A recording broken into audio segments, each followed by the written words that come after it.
Councillor Cole?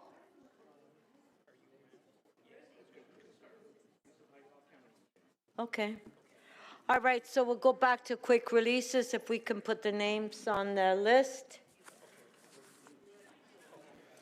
So Councillor Cheng, is it going to be a fast release? If you want to speak on it, we'll hold it down. Councillor Cheng? I have a motion. On which item? On my release, North York, the cactus item. Here, I have to...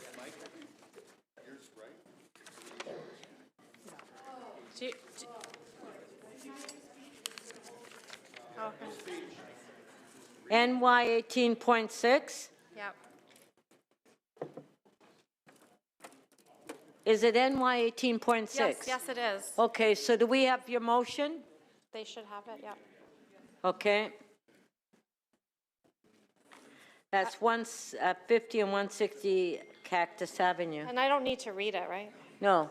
Okay, so we have the amendment by Councillor Cheng on the screen. On favor? Thank you. Item is amended. On favor? Carried. Oh, and I have item. Okay, which is? CC 23.9, 4800 Yonge Street. I'd like to defer to next council. What's the number? CC 23.9, 4800 Yonge Street. CC 23.9, 4800 Yonge Street? No. I spoke with... So are staff okay with that? Yes. Okay. All right. So CC 23.9, Councillor Cheng is deferring it to the next meeting.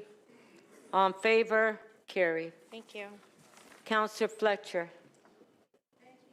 Thank you, Speaker. I'd like to release CC 23.12. It's a settlement for the McCleary District.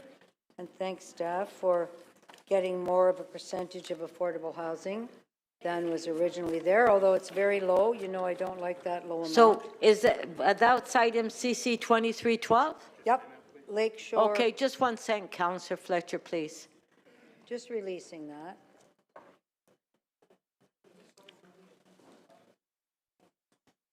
At 685 Lakeshore? Yes. Okay. The supplemental, and release that. Okay, just 1 sec. The staff need a minute on this one. Sure, no problem. Yes, I'm moving everything, yeah. Yes, supplemental and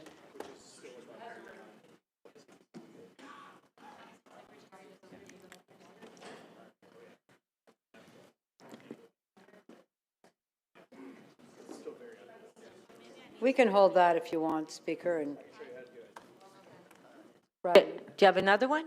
Yes, I do. Okay. I have EC 16.3, which I sent some motions in just for report backs on the dogs.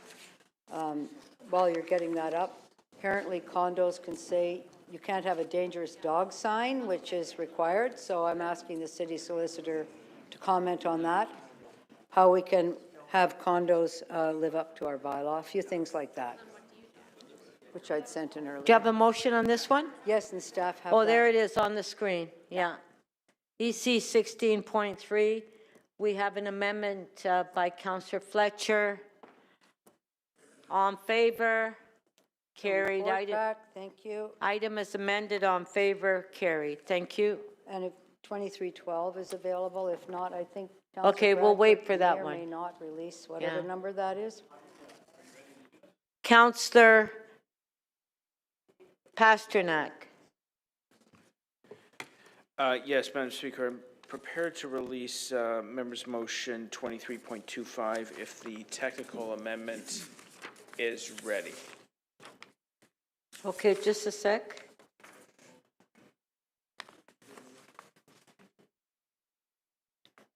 What was the number? I'm sorry, Councillor Pasternak. 2325. Something had to be corrected in the...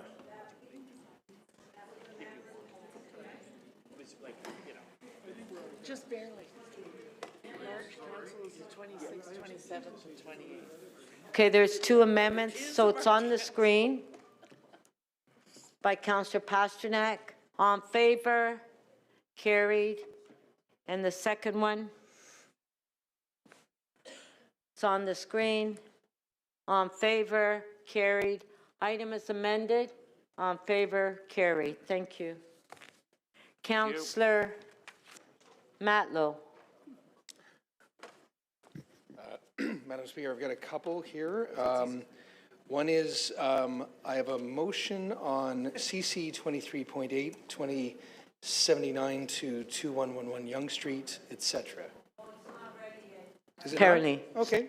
Okay. So I'll hold off on that. And then the other one is, I understand that Councillor Carroll has a motion on MM 23.10, so I'm happy to hand my holdover to her on analyzing the compensatory, I can't even say the word today. Compensatory. Whatever.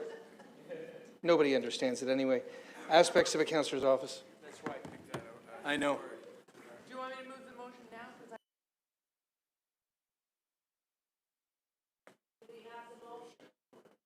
Councillor Carroll? Yes, Madam Speaker. It's a quick changing the date to the future. Okay, we'll put it on the screen. Okay, Yes, Madam Speaker, this motion was a report request to begin with. I'm simply amending it so that it comes to the March 2025 meeting. I'd prefer to have this consideration after we've all been good boys and girls during the budget process. okay. So the amendment by Councillor Carroll on MM 23.10, on favor, carried. Item is amended. Pardon? Recorded vote on the item as amended.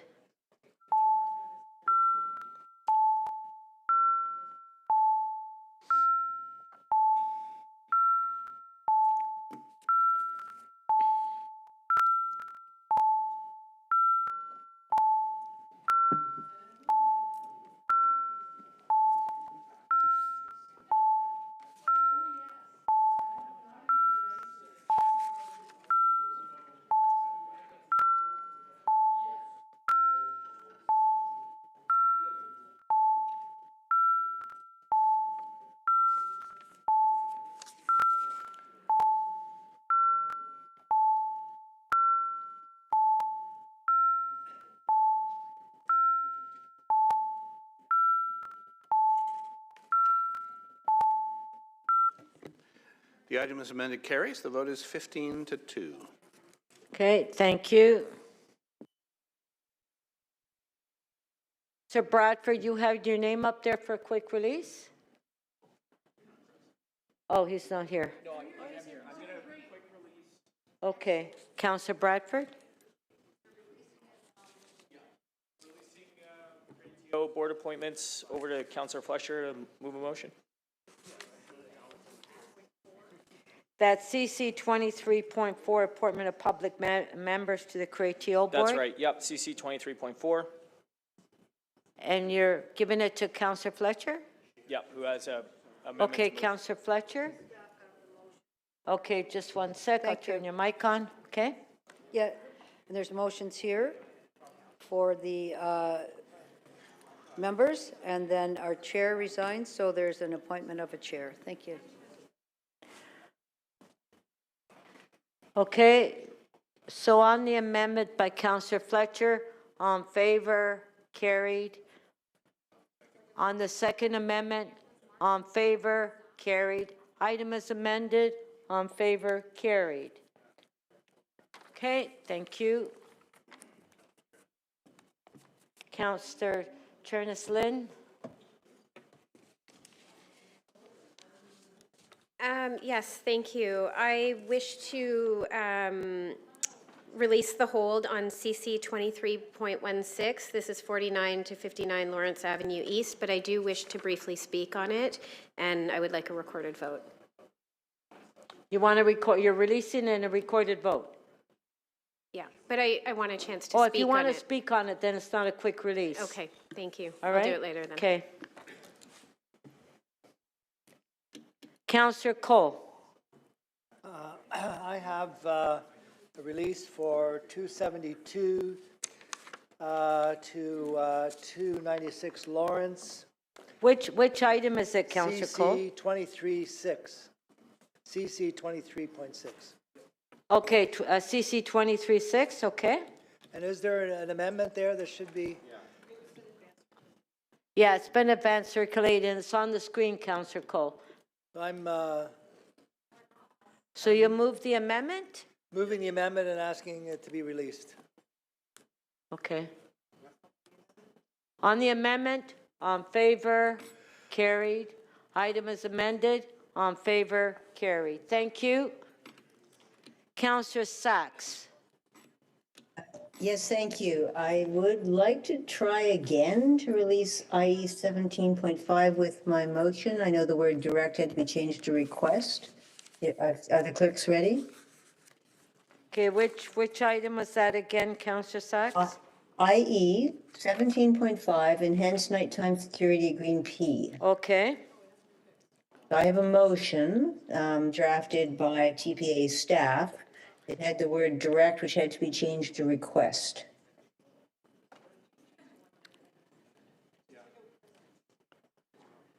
Okay. So we'll put that on the screen.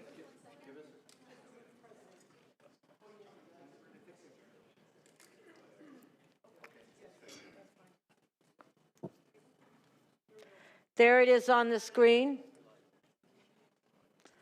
On the amendment by Councillor Sachs, on favor, carried. Item is amended, on favor, carried. Thank you. Yes, thank you. And I also, Madam Speaker, I have an urgent matter without notice that wasn't ready before dinner, but the clerk has ready now. Well, I'll get to you when we go through that, okay? Thank you. Thank you.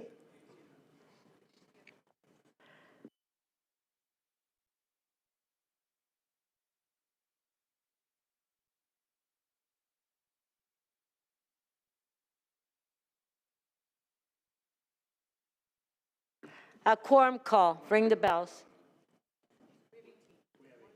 We have 18? I don't know. The mayor was here. Do we need the mayor? Okay.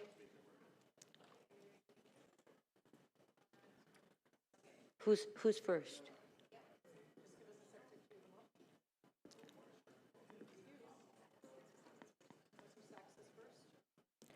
Councillor Sachs, you want to introduce your motion?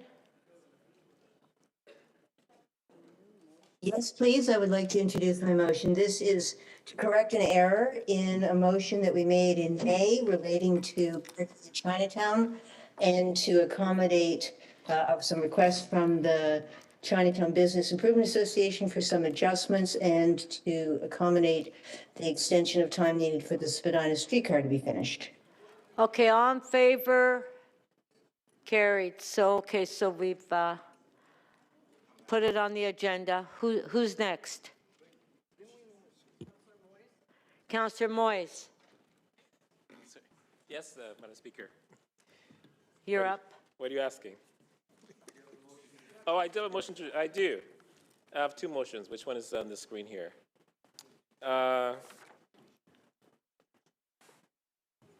Yes, so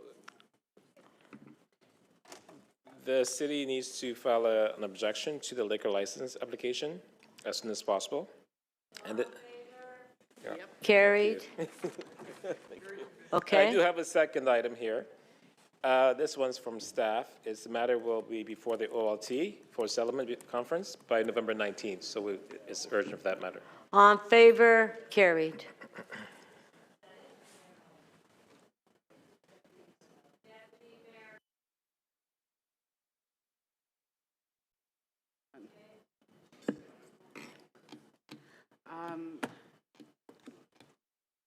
Sorry, I didn't realize that this had been. It's sent your for member's motion that you brought forward. Yeah, sorry, I need to pull this back. You need what? I'm not going to move it. Do I have to withdraw it? No, it's not introduced. Oh, it's not introduced. Oh, you're going to withdraw it? Yes, I'm withdrawing it. It didn't get moved, so we don't have to do anything with it. Okay.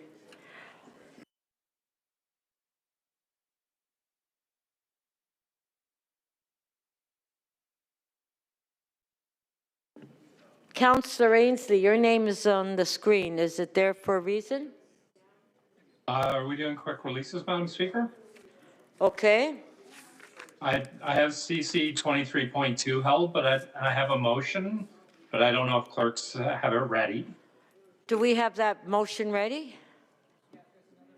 For the member appointment to TRCA?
Okay, so we have the motion on the screen by Councillor Ainsley.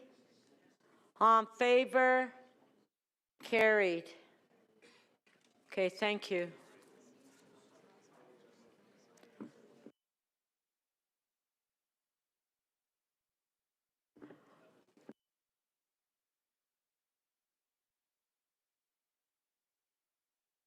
Sir Bradford, just a question. The PH 16.1 Housing Action Plan, you still have that hold, correct?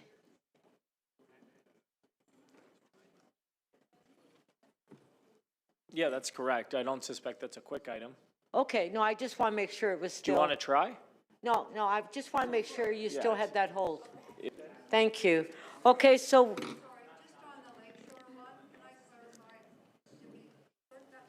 CC 23.12 with the supplemental and the main report.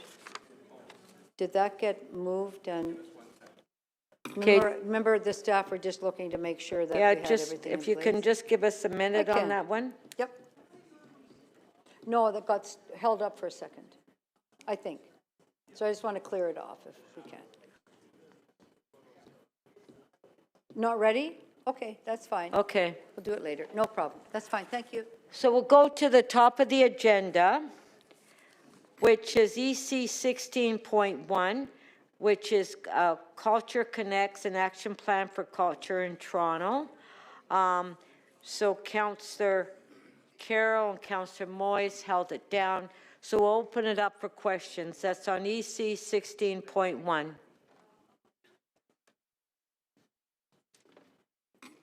Do we have any questions?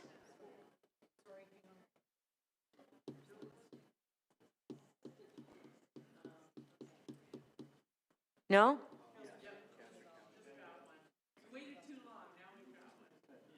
Councillor Candeval, question.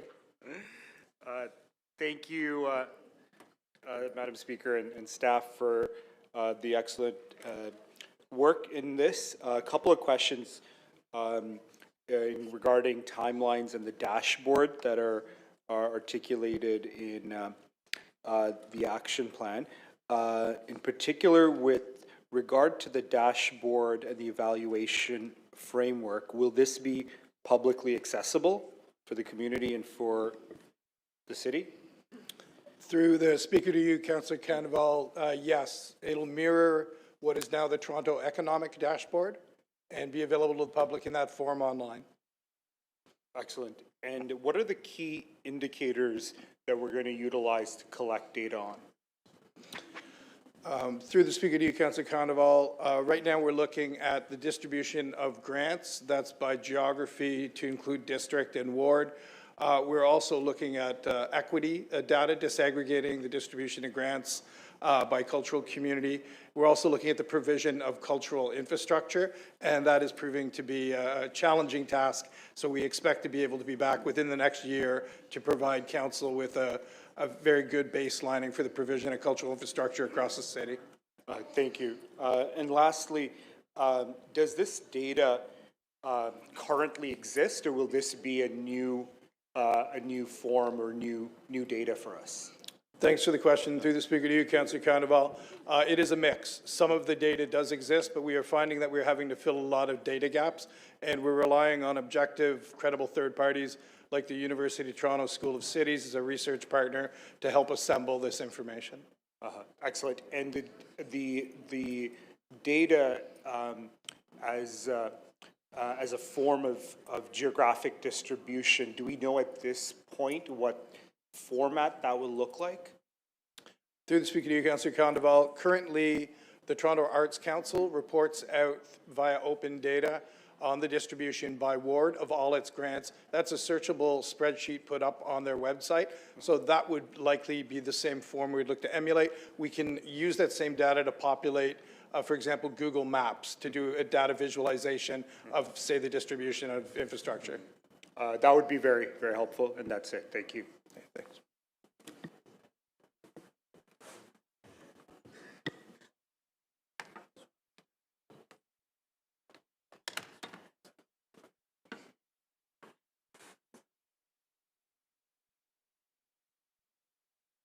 Thank you. Councillor Chang, questions? Thank you, through the chair. I just have one quick question. So in my ward, we have the Meridian Arts Center, which is a huge piece of cultural space, but it's actually inaccessible to my community because it's so expensive to use. And I'm just wondering, would that count, that Ward 18 has a lot of cultural space because it's there, but when most grassroots arts communities really can't access the space? Through the Speaker to you, Councillor Chang, it's a good question. The most direct answer is yes, it would count, but it would also be incumbent upon us in meeting the goals of this plan to try to break down the barriers of community access to such spaces. It is a union hall with a high fixed cost structure, so there are limits, but we would also want to bring along other space more accessible to community in your ward and the other 24 wards. Great, we look forward to the execution of this beautiful plan. Thank you.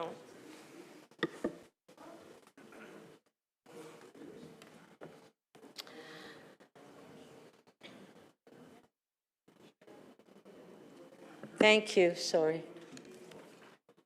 Councillor Myers, question? Thank you, Speaker, through you. Could you just describe the cultural institutions run by the city in Scarborough, north of Highway 401? Through the Speaker to you, Councillor Myers, the city runs very few cultural institutions. There's 3 arts centers, 10 city museums, and then the collection of 3 civic theaters. None are in the geography you've described except for Zion Schoolhouse, which is let out under a community space tenancy, but has been periodically run by the City of Toronto. So, and I'm not just talking Scarborough North, I'm talking Scarborough Agincourt and the northern half of Scarborough Rouge Park. So that's a pretty large geographic area. That's 1/6 of the city of Scarborough is 1/3. We can say that's roughly half of that. Through the Speaker to you, Councillor Myers, I'd agree it is a large area and it is in need of greater cultural investment, our research shows. So how would that plan address this?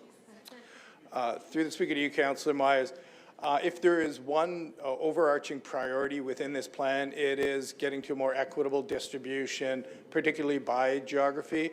So there are commitments around the provision of creative space, as well as greater equity in the distribution of grants, and perhaps an anchoring commitment to provide every Toronto resident, no matter which of the 158 city-recognized neighborhoods they live in, with one city-subsidized cultural event every month. So it's premised on access for all residents, including those in North Scarborough. So in recommendation 9, sub-clause A, it says there be a focus on neighborhood improvement areas, low-income areas, serving youth, Black, and Indigenous residents. One of the unique aspects of North Scarborough is that there are some neighborhoods that are actually poorer than NIAs, but they don't actually meet the qualifications, so we don't actually have any NIAs in North Scarborough. So would you be open to having an amendment, just some language that there is this huge gap in the city's art cultural geography where there's basically no arts programming, and to have a real focus on that area? Through the Speaker to you, Councillor Myers, I think that is very much the intent of the plan, to undertake the research and analysis to create a baseline of where gaps are existing, and then to dedicate resources to those areas to achieve a more equitable distribution of cultural resources, and thereafter a more equitable access for Toronto residents no matter where they live. So you're saying it's not necessary to move an amendment, that work will be happening in Scarborough North? That big gap, 1/6 of the city, will be recognized as a place that the city needs to make investments. Through the Speaker to you, Councillor Myers, absolutely. The plan directs us to do the work you just described. Thank you very much. Thank you.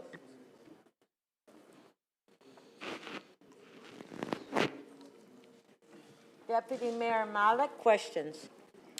Thank you very much. And Councillor Myers did address a question about equitable distribution across neighborhoods and communities around how the plan is laid out. So my other question is about ownership models and what specific ownership models, social enterprises, cooperatives, trusts, etc., will be prioritized for cultural spaces, and what supports will be provided to organizations adopting these models.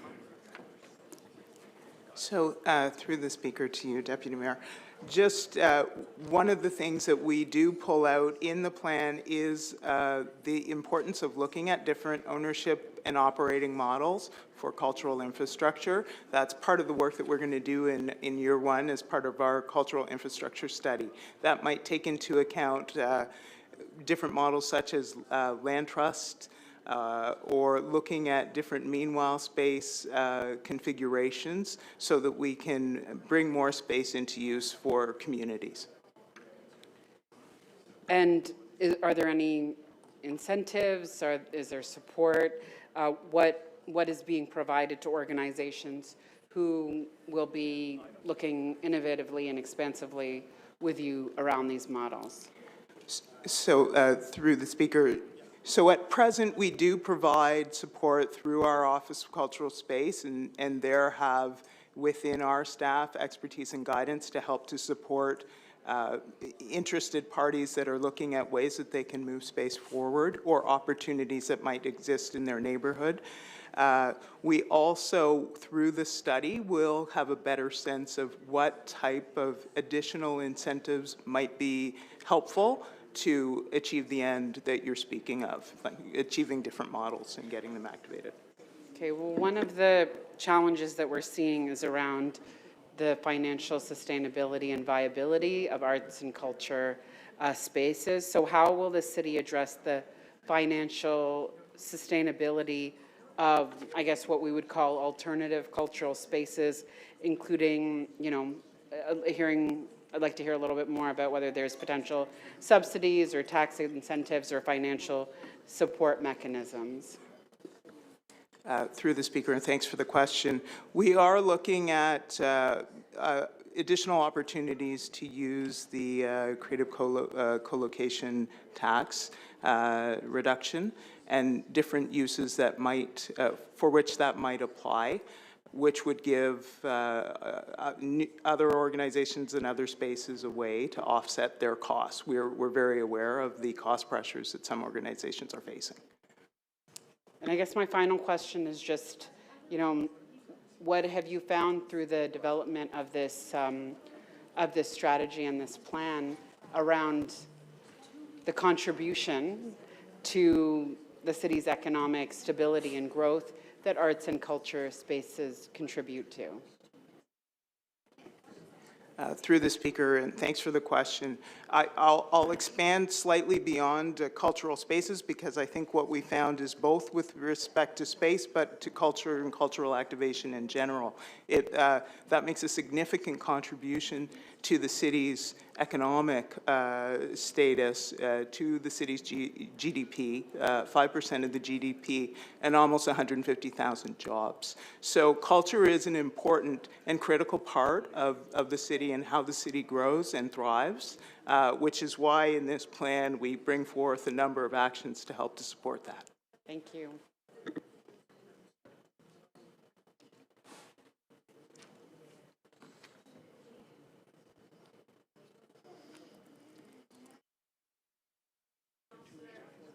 Councillor Pasternak, questions? Yes, thank you, Madam Speaker. Just very quickly, I'd like to talk about public art, and I know I've mentioned it to part of your team before.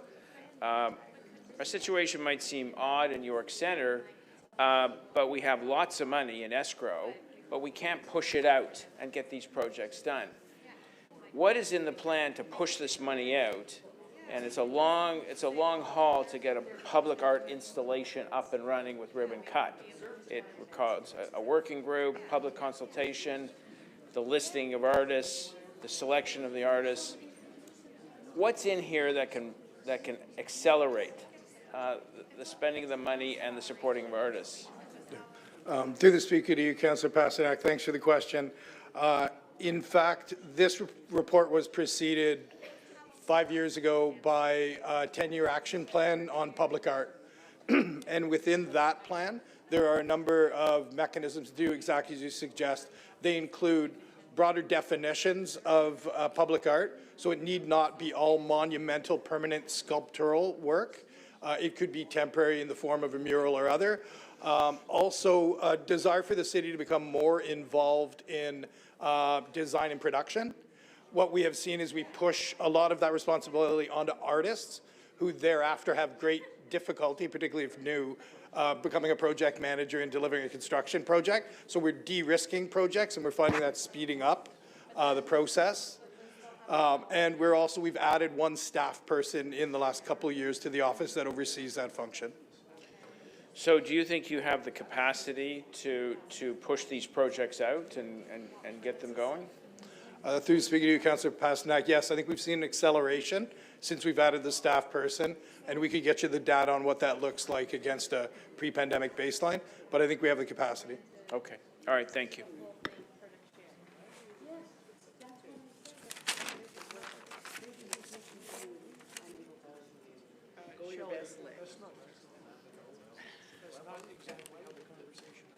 Exactly what I just said, though. Rachel's idea. Go to speakers now. Councillor Moyes, do you want to speak on it? Councillor Moyes, your name is on to speak. The item we just...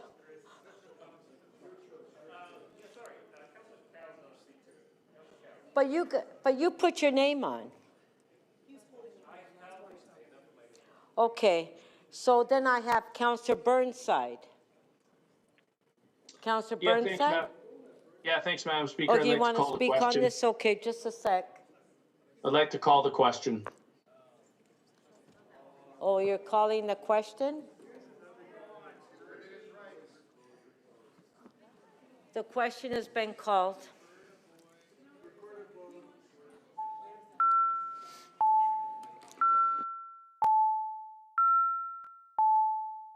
Speakers yet. There hasn't been any speakers.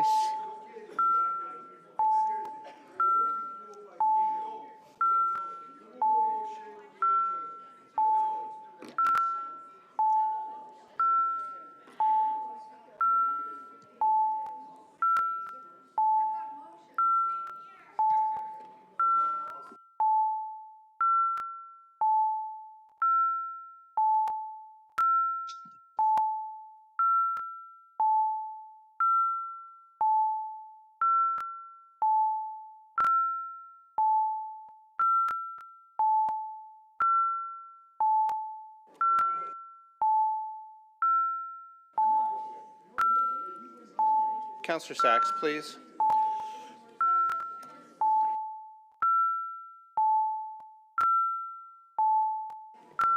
Councillor Pasternak, thank you.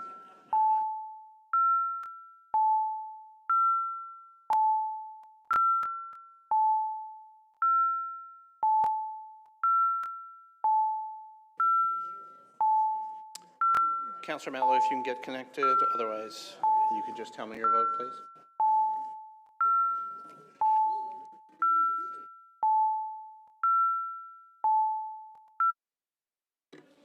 The motion to end debate does not carry. The vote is 10 to 12.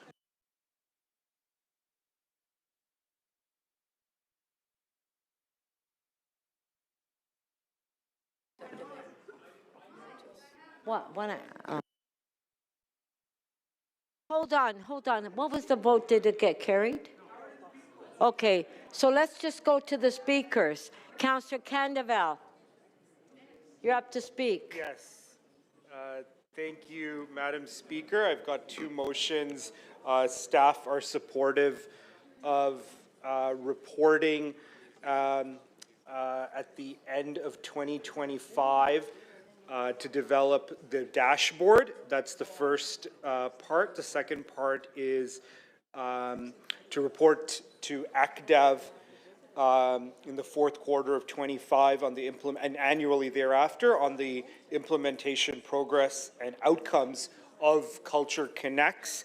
And I'd like to speak about the work put in this plan. It's incredibly thorough and comprehensive, and want to acknowledge all the leadership and work by councillors and staff into the production of this document. Very rich. And my hope with this document and these amendments is that the spirit of all the spirit and letter are fulfilled in the work that we do. We've heard from many councillors. We've heard from community over the last year. Certainly, I've seen and heard throughout my time as a councillor, and of course previously, the lack of social, art, and cultural infrastructure programming in neighborhoods across our city.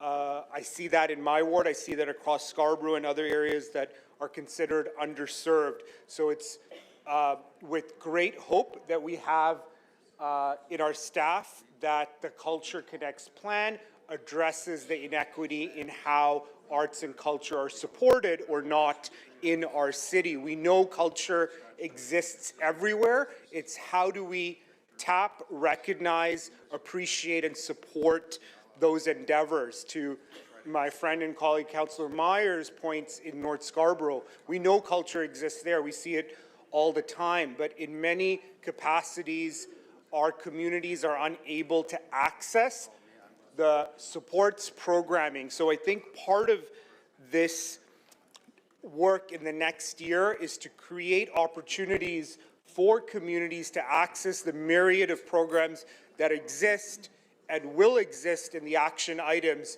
whether it's TAC grants, as basic as that, towards the community improvement plans, the IMIT programs, what's coming before us in December, and all the host of urgent actions outlined in the Culture Connects, that they're made accessible to communities that don't have the social capital to recognize how we as a system, as a city, have these programs and opportunities. So that's what I'd like to underscore and underline today, is that in the coming year, our staff are innovative in how we take this plan and make it accessible across our city, and recognize we are obviously diverse, but also in how we access the city and our taxpayer-funded program. So looking forward to how this plan unfolds in the coming year, and I know our office and all councillor offices are here to support staff in ensuring culture thrives in all neighborhoods of our city. Thank you. Thank you. Councillor Matlow. Just a point of privilege for us all. I just want to acknowledge and recognize the members of Toronto Youth Cabinet from all 25 wards who are having their meeting at City Hall, advising council and the mayor on the priorities of youth from across our city. I just want to welcome them. Thank you. Well, welcome. You picked a good day to come to council. Okay, Deputy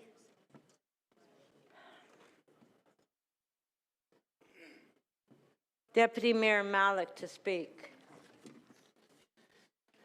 Thank you very much. I do have a motion, and this motion asks City Council to direct the General Manager of Economic Development and Culture to assess the feasibility and potential cost of a pilot program for the city to acquire at-risk or distressed commercial property similar to the multi-unit residential acquisition program. And I want to start by thanking staff, community members from right across the city, and especially in my downtown ward. And as the local councillor for Spadina Fort York and in our downtown, it is home to so many of our most beloved and longstanding arts and cultural institutions. And we know that that work and those deep roots have been built up over time. And I'm incredibly proud of Toronto's vibrant cultural scene, of course in our downtown, but across the city as well. And our city is a hub of creativity, innovation, and diversity. We talk about it all the time, and we know that artists and culture makers make it so, and our arts and culture sector plays a crucial role in shaping our identity and our focus and what our future can be as a city. And I'm also deeply concerned about the challenges our culture and arts sector is facing. Many artists, culture workers, and organizations are struggling to survive in the face of rising costs, limited funding, and a lack of affordable space. There is not a week that goes by where my office is not hearing about that call, imploring us around support and help when it comes to affordable space for the sector. And the cost of living crisis has hit our cultural workers particularly hard. Artists and culture workers are struggling to imagine and build a future in our city. And we know that they are so important, and they don't just contribute to our identity as a city, but they also put us on the map. And they have to be able to imagine a future here. And our cultural organizations alongside them are experiencing significant challenges, again, struggling to find that affordable space and that home to be able to operate and expand their programming, because we know the demand is there, and they often rely on precarious funding models. And to address these challenges, my motion requests staff to examine the feasibility of repurposing underutilized and derelict spaces into vibrant homes for our cultural institutions and hubs for artists and culture makers and our communities. And by transforming these neglected and underused spaces, we can create affordable and inspiring environments for artists and cultural organizations and our communities to thrive for the long haul. And I want to thank staff again for their work, and particularly want to thank Councillor Carroll and Bravo for pushing forward this plan and ensuring we are working to protect the heart of Toronto, its artistic and cultural communities, its artistic and creative communities. When we invest in our cultural heritage, support artists and culture makers and the spaces for them to thrive, we are making an investment in the City of Toronto and for its future. Thank you very much.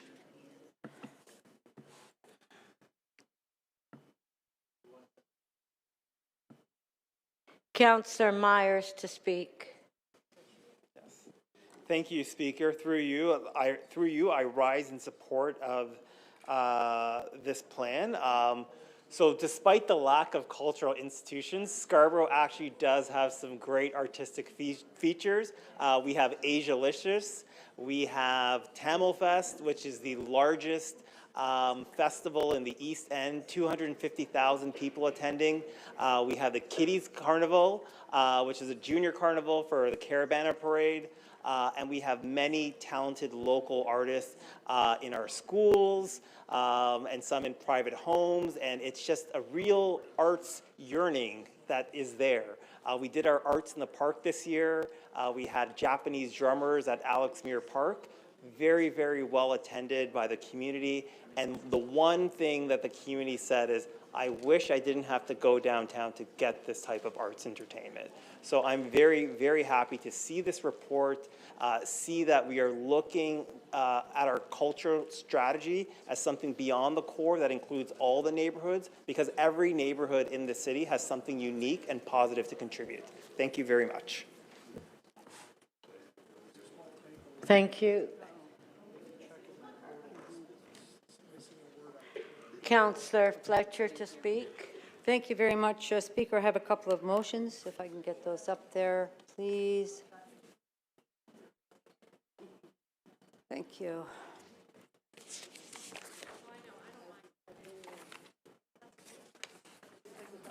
There we go. Thank you. See them there? Basically, making sure that we're very supportive of Francophone theatre productions and getting space, because it's a very active community and could use a good home.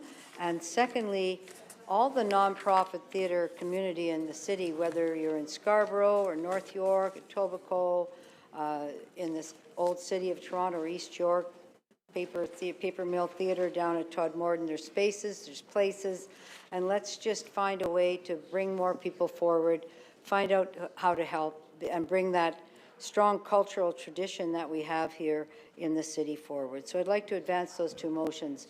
But I also just want to really thank Councillor Carroll and the staff for the credible work here on culture, because the way we're looking at culture is we're not saying, well, this is a highbrow thing and going in your stole to go out for the night. It's culture just the same as Councillor Myers is talking. Art in the Park. That was a program that started very locally, and now it's across the city. Everybody has to have access to culture. That's the goal of the city. Something that enriches your life, your spirit, your knowledge, your community, that fills you up. When you see something wonderful, like the drumming, or you go to dusk dances and you see that in Withrow Park, you think, wow, what a great city I live in. So it's not just formal arts, it's not just formal programming, it's all those little nooks and crannies that are filled with beautiful things. Sometimes, I mean, Craven Road has an art gallery up and down the fence from Queen all the way to Dundas. These are just what we used to call guerrilla art. We have all of our beautiful murals throughout the city. When we think about the richness of the tapestry of the city of Toronto, I think we're trying to capture that here, including with the many festivals, the food and everything else. Put it all in one place and say, this is such a great city that we have. We are doing so many things, and here's how we're going to amplify all of that for everybody who comes here. It's not just the big ticket item down at the Sky Dome or wherever those ticket shows are. It is, it's whatever's going on up in Malvern. I think I've told this story before with dusk dances in Withrow Park that had its 40th anniversary, 5 different dance stations with the dance company. And they wanted to go to Malvern and extend that up into Malvern, probably 10, 15 years ago. And they had to call and say, Paula, could you please help us? We can't get a permit because it wasn't a sports event. So when you think of how far we've come, that a park is only a place where you go to the swings, you play a game of baseball. It's now a place for a market. It's a place for a party. It's a place for an arts exhibition. It's a place for music. It's a place for dancing. It's just a place to come that brings the community together. And those are the spaces that we're trying to create. And I think this is a very strong, strong cultural plan. So again, I'm just extending my appreciation for everybody that spent so much time getting us here. It is a great 10-year plan. So let's just implement that in the best way that we can in every corner of our city. Thank you. Thank you.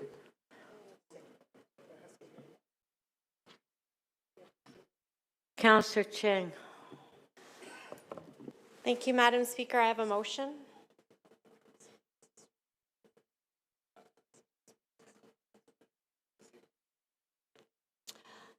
This is to look at the cultural infrastructure study and to consider underutilized faith spaces. We know we have a lot of faith spaces across our city that are aging with shrinking congregations that are not necessarily able to maintain their buildings. And those buildings contain great opportunities for us to have accessible cultural spaces. So this is just an effort to make sure that those spaces are included in our cultural infrastructure study. This past summer, I saw a sign that I found very inspiring. It said, "Make art, not war." In a world that is increasingly divisive, art can help us build much-needed bridges of inspiration and understanding. As our city creates new downtown areas with high levels of density, we must ensure the investment is made in these new communities to seed new arts organizations, programs, and infrastructure to build social fabric and strengthen community engagement. We cannot keep building 40 and 50-story buildings in the inner burbs and not invest in building the economic and cultural plans for these new downtown areas. Mel Lastman envisioned North York to be a vibrant downtown as a center to the GTA. We look forward to investments that can help us strengthen our cultural economy.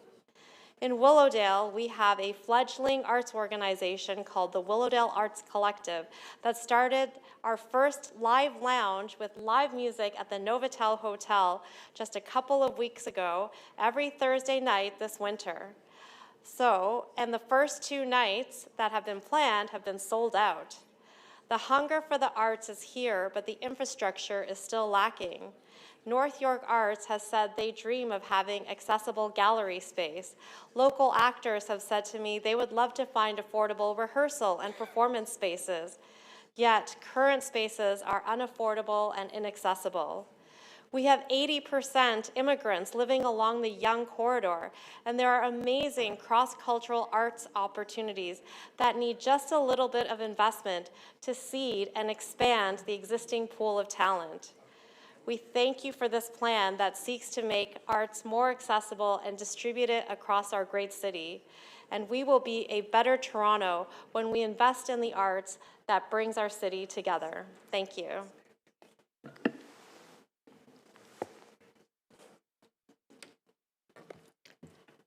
Councillor Carroll to speak.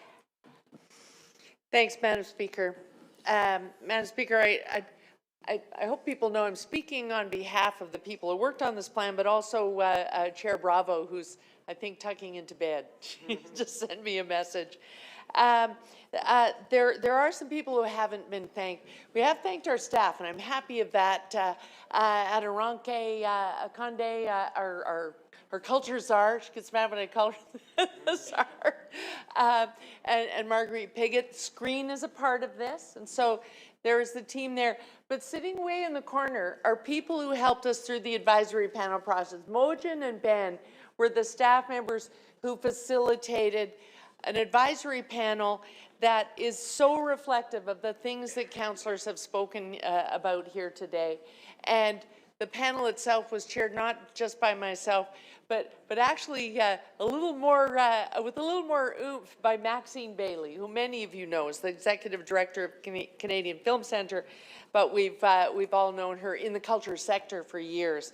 I can't thank her enough, and I hope that the panel members, because there are so many of them, understand that in thanking her as the sector co-chair, I'm thanking them all. This plan is so consultative because it starts with that advisory panel, but then went further than that, went out beyond that to thousands of people who are working in the sector right now, giving back feedback, such as you just heard from Councillor Chang, but really speaking to many things. The things that are consistently always a challenge, their space. As the city grows, their space gets squeezed and moved and pushed out. But then the challenges that they place, there is no other sector hit more immediately and more devastatingly by the pandemic than the culture sector. They immediately lost their audience. They were forbidden to have an audience. And in that long period of time, in every discipline, every type of visual arts. But the only artists that were doing all right were writers, because what were we doing during lockdown? Sitting around reading and turning to our screens. And the screen business is part of this, strategy, but even it is changing as we speak with the advent of new technologies. So there's a focus on every discipline here, but going beyond recovery, what truly is the nature of culture in the city for the next 10 years? Well, it comes down to the priorities. I hope people went through the actions under them. Culture everywhere, culture for all, culture for the future, and culture beyond our borders. You know, the gallery is full of young people tonight, Madam Speaker. Any one of them could become an artist that is so spectacular we want the world to know about them. But it's one of the things missing from our cultural sector, that we don't as a city do what we can do to make sure that they could actually go beyond the borders of this city. We could actually help them become known beyond our own borders. We did used to do that. In my very first term, I was privileged to visit with the mayor at the time, Mayor Miller, an exchange program, Torontonian artists in Berlin, while a handful of artists from Berlin were brought here. They were given housing close by OCAD, and they learned something about Toronto and created amazing things, and we visited those in Berlin. We haven't done anything like that since. That was 20 years ago. 20 years ago. These people who need that opportunity. So, Madam Speaker, I hope that people, you know, I support all the motions that I've heard, but I hope that people understand that this 10-year plan, it's a living organic thing. We can continue to work with these staff, work with the sector to realize the vision that is in this plan. Everywhere means right out to the city limits, all the way to Steeles Avenue. That's something the Arts Council has been dedicated to for many years now, but now the whole plan is for all Black, Indigenous, BIPOC Torontonians, and in particular, Black, Indigenous, and BIPOC youth. We need to make sure that they have the opportunities they need for the future. We have to understand that how the culture interacts with our city is going to change in the future, and we can anticipate it and we can plan for it. And this 10-year plan asks staff to do that work. And lastly, beyond our borders, as I've already described, that has to be important to us. So, councillors, I hope that we'll all support the motions and that we will work with economic development and culture staff to actually help realize this plan in all 25 wards. Thank you, Councillor Carroll. Okay, let's put the motions on the screen. Let's vote. Yeah, in order.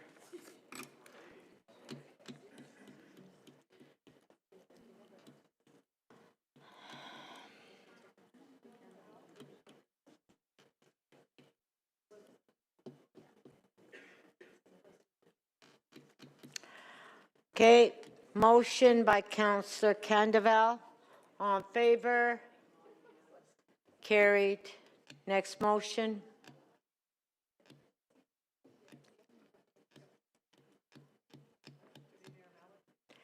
Deputy Mayor Malik, on favor? Carried.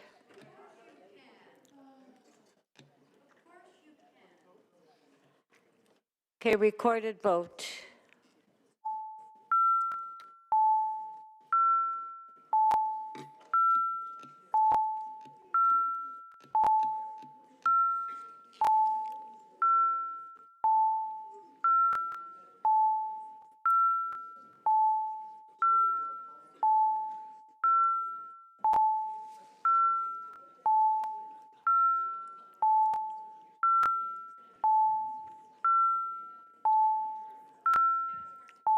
Councillor Bradford, your vote, please.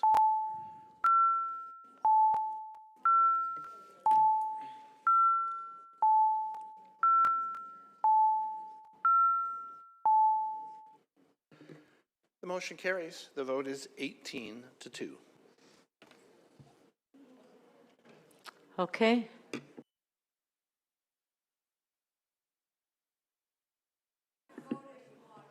Okay, which is the next motion? Motion by Councillor Fletcher. On favor? Carried.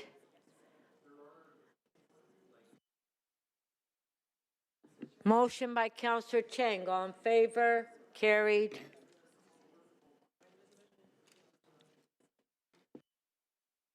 Yeah. Item is amended. On favor? Carried. Okay, our next item is EC 16.2, Sidewalks to Skylines, an action plan for Toronto's economy. Do we have any questions to staff? Any questions to staff? Going twice.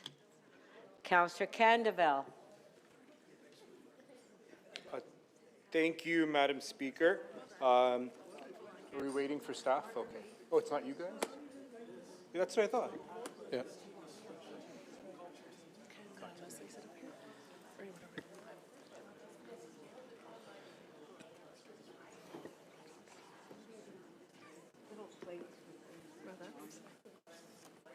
Do we have staff here? Oh, okay.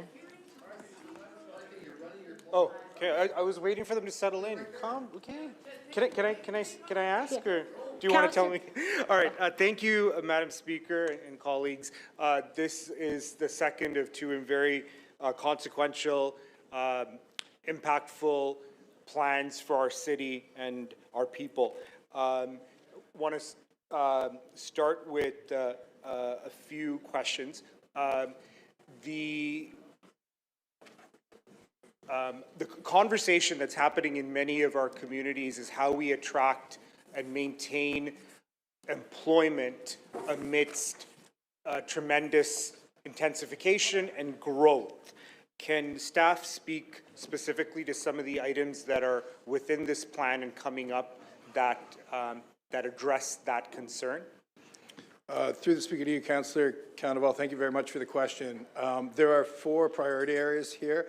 2 speak directly to what you're describing.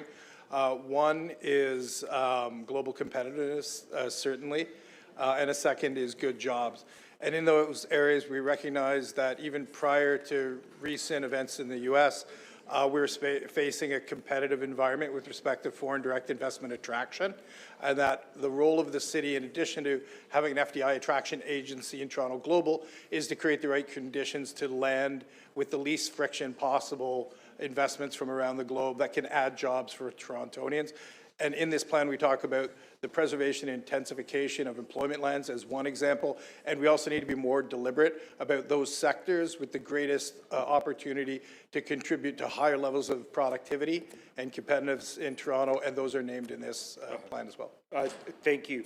And to build on that question and to dig deeper, because we see a disproportionality in where there's growth and then growth in residential spaces in proportion to growth in economic spaces and jobs.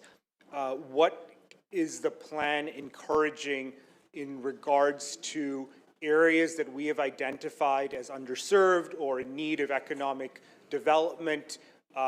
What is the plan speaking to growth, economic growth in those areas?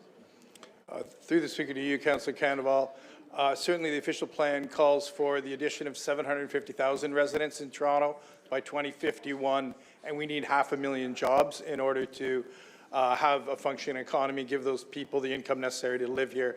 This plan, in terms of outlying areas, neighbourhood improvement areas, allows for the preservation, as mentioned, of employment lands, targeted labour market development initiatives that would help reduce the barriers to, say, construction or manufacturing jobs, which we know to be durable and high-paying.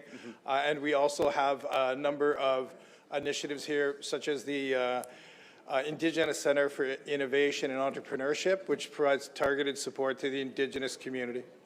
Thank you. And following this, I know staff working on a report tracking to PHC in December that's looking to build and improve upon the existing IMIT program. At this point, can staff say confidently that there is a rationale and space to have incentives and policy that incentivize growth in regeneration, mixed-use areas that we're seeing accompany some of the previous residential uses that are now being granted? Through the Speaker to you, Councillor Condoval, yes, I think for ourselves and our colleagues from planning, it's an article of faith that we wish to hold all of the 13% of the city's landmass that is made up by employment lands. But where those lands may be converted, we do need to work to retain commercial use in regen and mixed use. The former IMIT program, which will be brought forward to the December PHC, Planning Housing Committee, will look at a targeted, more predictable, in fact, more affordable program for the city that is targeted on certain high-growth sectors. One last question. Does staff believe that it's imperative that we have these incentives to attract economic growth in areas that have already been converted to mixed use and regeneration? Through the Speaker to you, Councillor, yes. Thank you. Thank you.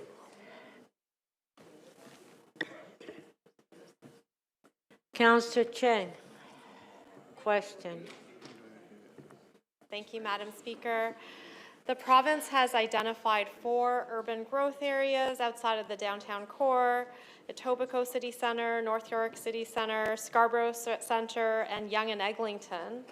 And these are areas where we find with planning a great deal of intensification happening.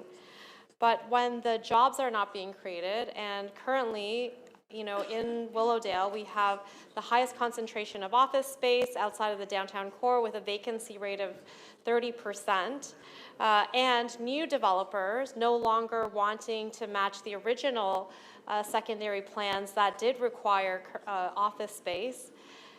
It is increasingly going in the direction where we're building vertical suburbs and no longer able to build the complete community where people can work, live, and play. I'm just wondering, how does this plan ensure that these specifically urban growth centers, where we're just seeing tremendous density coming rapidly, address tapping into the potential that's already there to ensure that they do become complete communities? Through the Speaker to you, Councillor Cheng, thank you for your question. Absolutely, while the official plan does identify the centres such as you described, there is thereafter a requirement on the part of divisions such as our own to map their service level planning to where there is residential intensification and thereafter a need for more services. In the case of this plan, we do call, as Councillor Condoval was asking, about the need for certain targeted affordable incentives for the city, like a successor program to the former IMIT program that will allow for the attraction of investment, the creation of economic activity and jobs in these high growth centers.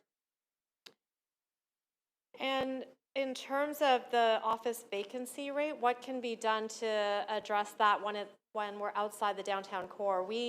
I know that there's a lot of great office space downtown that's very attractive. We have some older office spaces that are really struggling. How does this package address the struggles of our local landowners? Through the Speaker to you, Councillor Cheng, thanks for the question. We do talk in this plan about the need to look at where there is increasing levels of dormant office space, and as your question suggests, frequently that's Class B and C, which may be more suitable for conversion.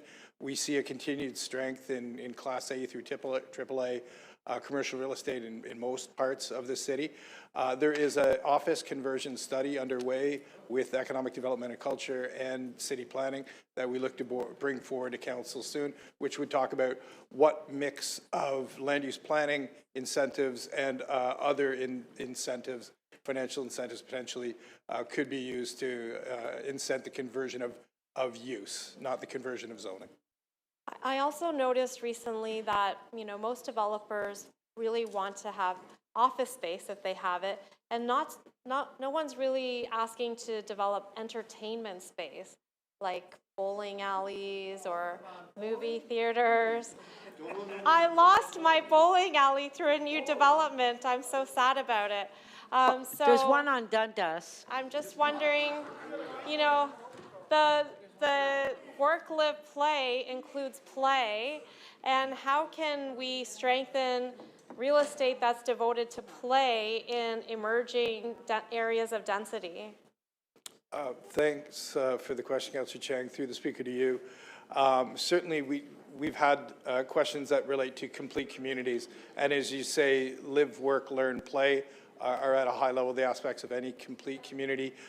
We have historically in the city had issues with the incursion of such low job intensity recreational facilities into employment lands, and we've tried to hedge against that. But those that fit in a more dense urban form, we're very happy to see and have worked with retailers and BIAs to try to bring in that type of entrepreneur investment. Great. I look forward to working with you to bring a new bowling alley to Willowdale. Thank you. Thanks, Councillor. Okay, we want to finish the agenda tonight. Councillor Myers, questions? Thank you. Through you, Speaker. So I'm actually really interested in asking some questions about employment lands. So what percentage of Toronto is considered employment lands?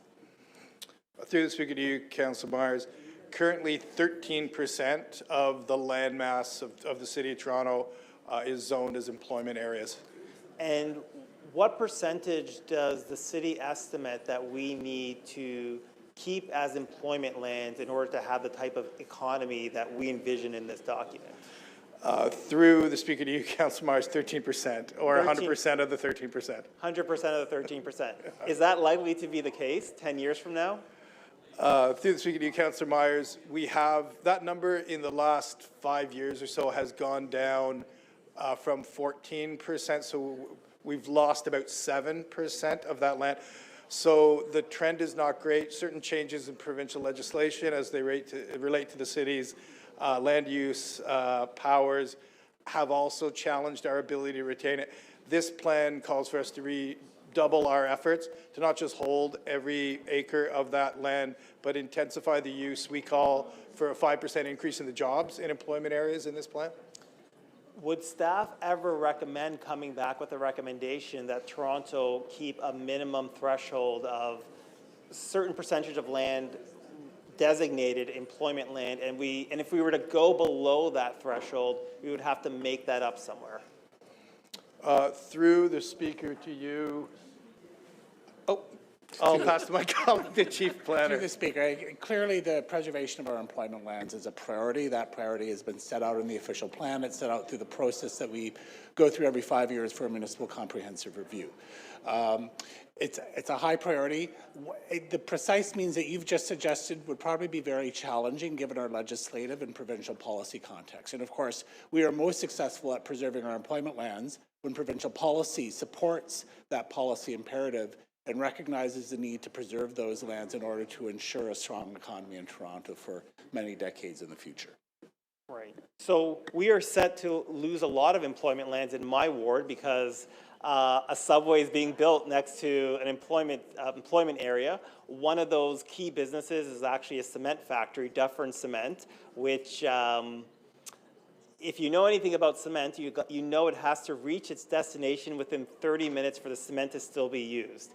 And if we don't have that cement factory there, that means we either have to find smaller batches, we have to bring smaller batches of cement in from other parts of the city, which is just going to make the cost of building in the East End more expensive.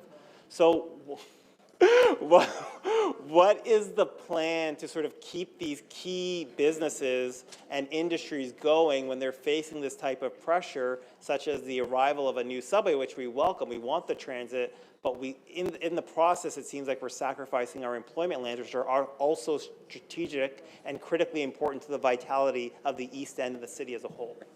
Through the Speaker, I'm sure Mr. Tobin may have something to add to this answer, but I think I would just build upon the answer I provided in terms of the imperative of maintaining our employment lands for industries, recognizing that economies need a very diverse employment base, and some of that employment base needs to be located in dedicated employment lands. I'd also point out that transportation infrastructure, including higher order transit, supports employment as much as it does residential.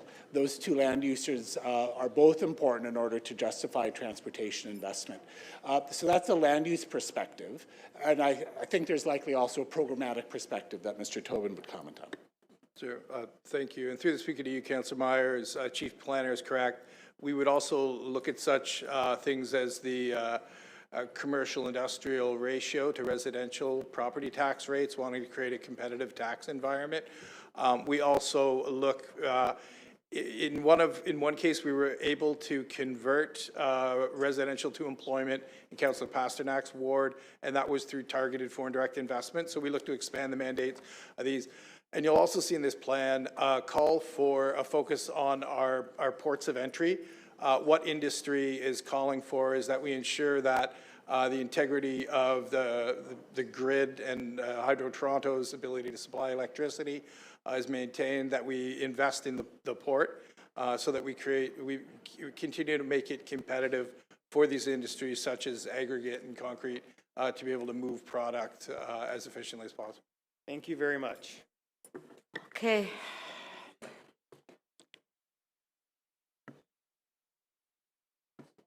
Councillor Carroll.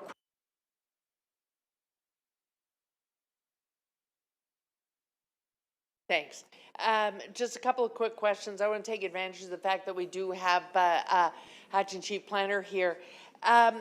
We moved a motion that the advisory panel brought forward. We didn't wait for the end of this exercise to do it. It was early in the term, which was seeing some of the hollowing out of downtown leases and some of our A-class office space. We moved a motion for planning to look at are there expanded commercial uses? Are there restrictions on commercial uses in the downtown core? And are those outdated? Could those be updated and expanded? Will we get results on that in the near future?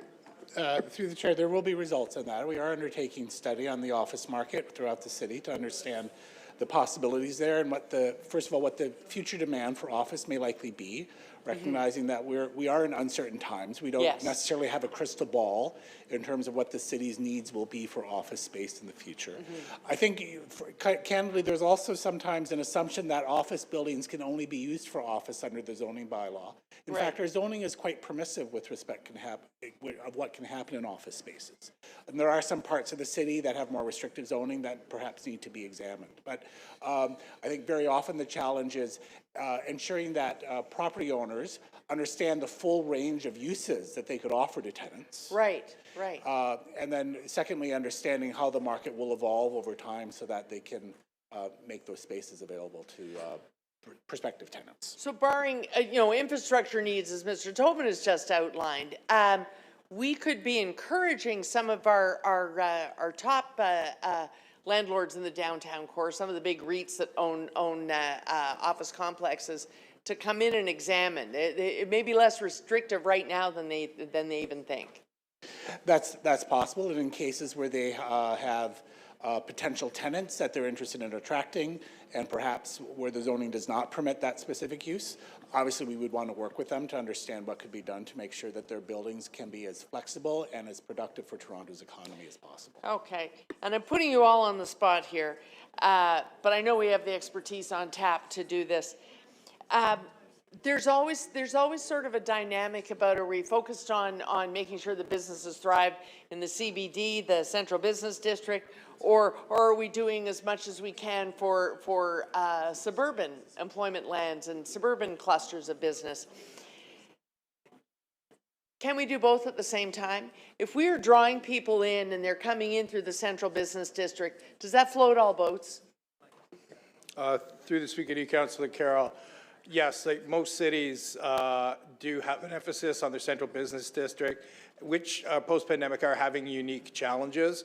So there has been a focus, you'll see it within this plan, on looking at the needs of the central core. Also with the concentration of commercial office space there, it is an aspect of its unique challenges. But that does not mean that we don't have to work as well on the centers that are identified in the official plan with the specificity necessary for their local geographies. Okay, okay. Don't worry about mispronouncing that. We had trouble with compensatory early, and it was our own navels we were looking at. Okay, thank you. Thank you. All right, let's put the speakers. Who wants to speak? Let's just have one person speak on this, please. Like, I think we only need one. Oh, Councillor Moyes. I thought you didn't want to have anything to do with this. You passed it off. Oh, I love you too, Madam Speaker. I Councillor really Moyes. do. Bring her some more chocolate. Yes, more chocolates for you. Carol, he said I didn't want to speak. Councillor Thompson had to log off. He had a community meeting, so I am going to bring a motion forth on his behalf. And I do believe staff has the motion. It's really around developing a business model for the delivery of accessible electric vehicle charging infrastructure and to ensure that such model spurs innovation and investment. Is it on the screen? And it should be part of the annual report as well for the action plan. Just wanted to thank staff for this report. I know a lot of work went into it. We've had some briefings about it, and it's really quite comprehensive. So thank you for all that you do. This is the easy part. What you do is the hard part. So thank you so much to the entire team. I also want to say that it's important as we look out into the city, the downtown core is really ground zero. We have to make sure that, the downtown remains strong. Because if the downtown remains strong, then the rest of the city benefits from it. And I know a lot of people don't like to hear this, but the downtown core subsidizes a lot of the outer parts of the city. And we happily do it. But, people tend to poo-poo on us quite a bit. And I encourage you to do less of that. But this is a great report, and thank you to staff. It's late, so I will not take up more time. Thank you very much, Councillor. Next speaker is Councillor Matlow. Thank you. Thank you, Madam Speaker. I have a motion. And this motion explores what the city can do to retain and protect fine-grained, small-scale retail when there's redevelopment. There's often this plan does very good work, or proposes very good work, including ensuring that we look at ways to have first right of return and bringing businesses back. But we don't have enough tools in the toolbox from a planning perspective, and including working with an interdivisional perspectives, for example, solid waste. Like when there's a redevelopment, often we put the emphasis on ensuring the garbage trucks can turn around within the building, but we don't allow for enough of a floor plate to accommodate some of the small businesses that would like to return. And when we don't have small businesses on our main streets, we end up with those, giant dentist offices or big drugstores or big U.S. franchises, which have their place, but when they're congregated on, an entire block, they're soul suckers. They really do kill that block. And ultimately, we don't have those walkable, livable, vibrant, successful main streets that contribute to a vibrant, successful, and healthy neighborhood. We also don't have enough price points that are accessible to small entrepreneurs, mom and pop shops, people that want to start up a little store, a bakery, cafe, what have you. Along with, in areas like Little Jamaica, for example, protecting the barbershops and the places that are so important to the cultural diversity of our city as well. So my motion seeks to explore meaningful ways to have main streets that really move us away from the debate about do we have housing development or not. We should, we need it. But it's about ensuring that we have main streets that are vibrant and successful to support our growing population. I have one example, you'll see, it's on the agenda today, where there's a there's a development between Hillsdale and Manor on Yonge Street where, yes, of course, there's debates in the neighborhood around the height and massing. But a core issue for us is really that the property owner has not been willing to work with us on ensuring that we see a return of the smaller floor plates. And what we're concerned about is that whether it be a 3-story building or a 10-story building or a 20 or more, where we live and where we shop and where we walk won't be successful for the community. So I hope that you will support this motion, and I appreciate staff's work on ensuring that that we have a city that figuratively and literally works. Thank you. I have an easy question for you. Oh, sure. Yeah. Thank you very much, Councillor. Next up, Councillor Holiday.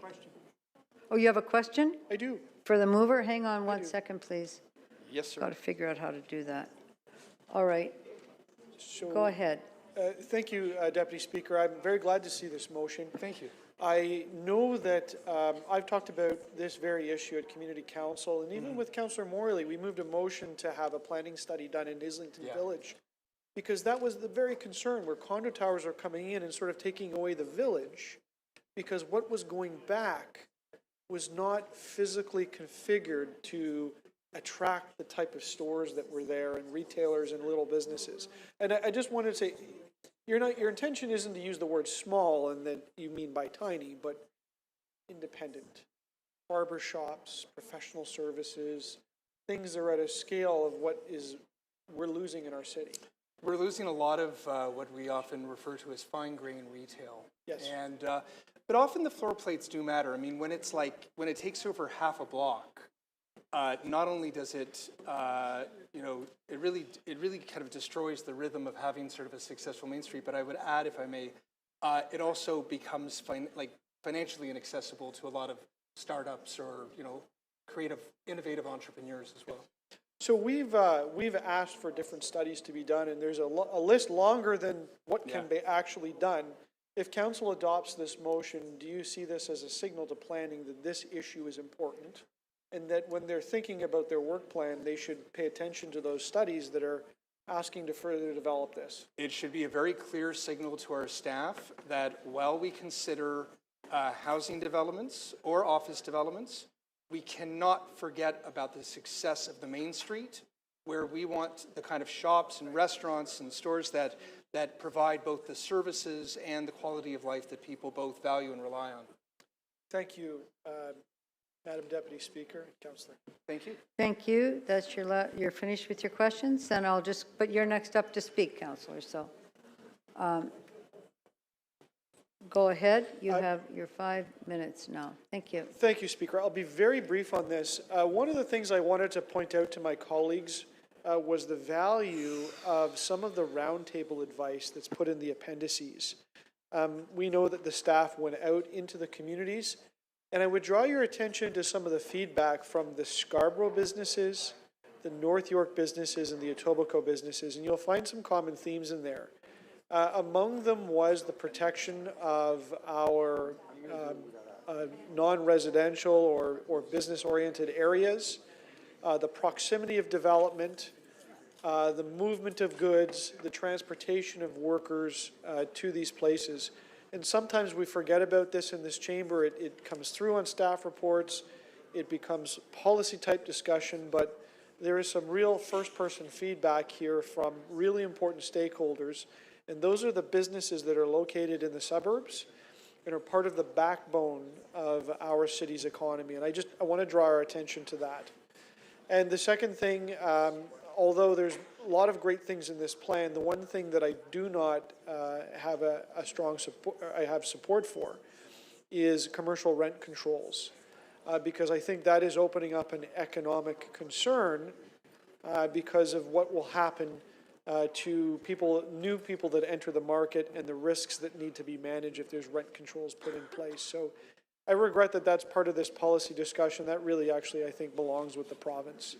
But there's so much good in this plan that I'll be supporting it, but I wanted to make sure I called that out in my speaking. Thank you, Madam Deputy Speaker. Thank you so much. Councillor Carroll, did you want to speak now or did you want to go at the end? Oh, sorry, I didn't realize names had been. Yeah, so I'll just go to Councillor Burnside. You sure? A plan? Yeah, I think he has a plan. Oh, that plan. Yeah. Plan, the regular plan. Thank you. There you go. Councillor Pasternak loves that plan. Okay, you are on. I'm happy to speak now.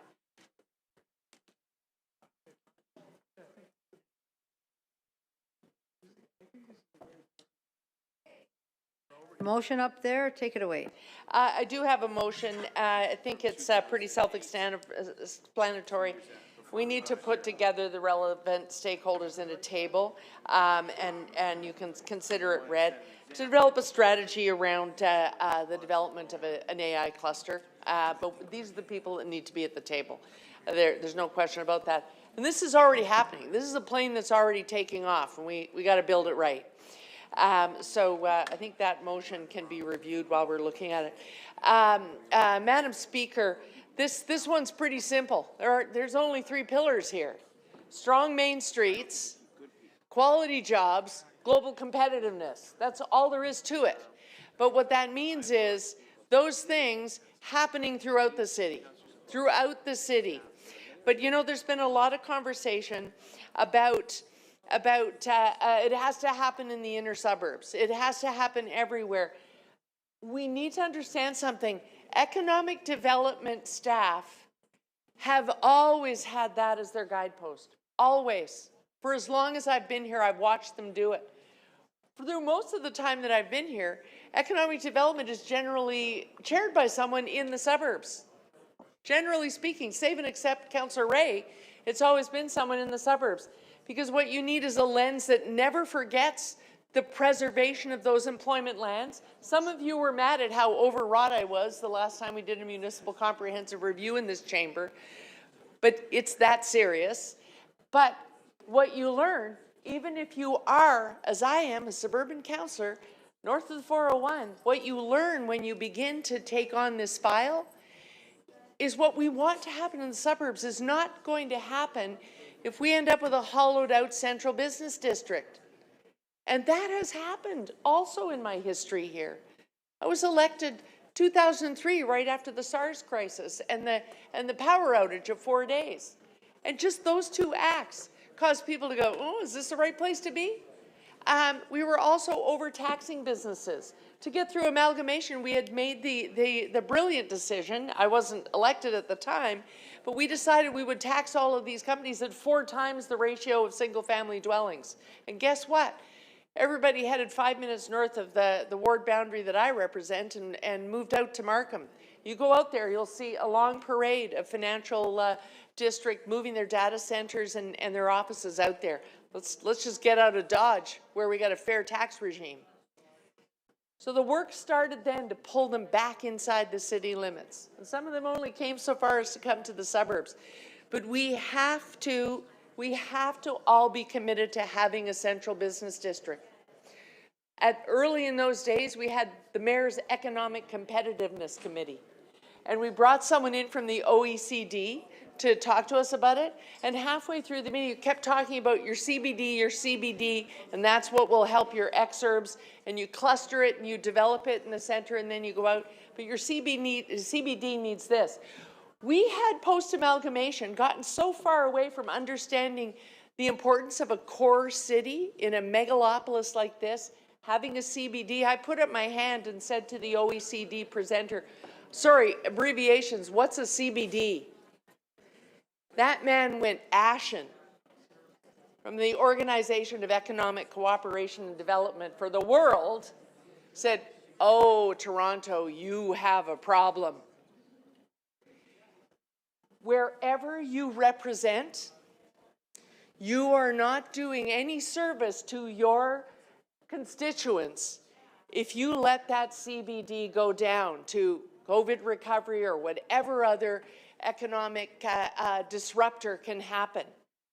And we've just had one of the biggest in history. We have to be willing to say, no matter where I represent, the downtown's got to work.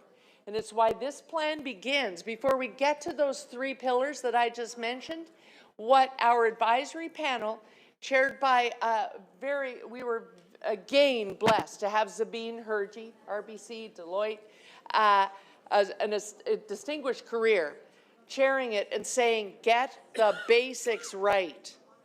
You have to address work in every division, transportation, housing for our workers, but housing for the people living in parks.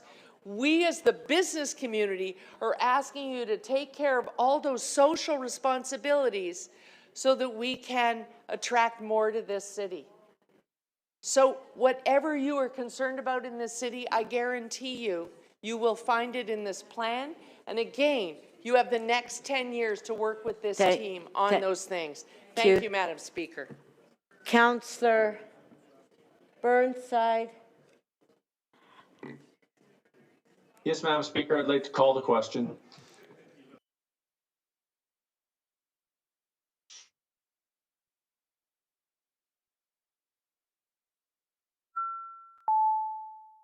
We still have a lot of items on the agenda, councillors.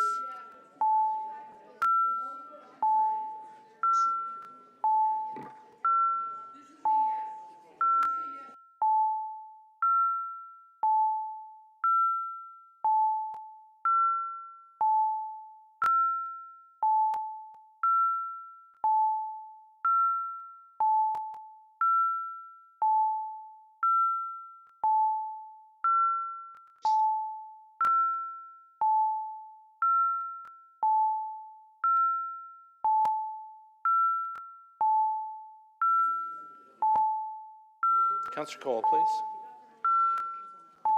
Councillor Matlow, please.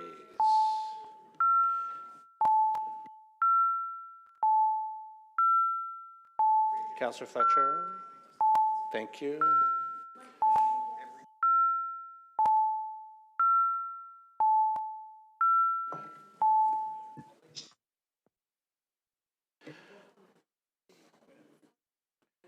The motion to end debate carries. The vote is 15-5.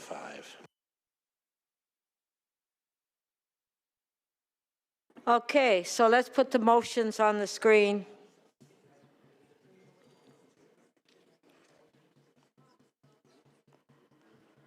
Motion by Councillor Moyes, all in favor, carried.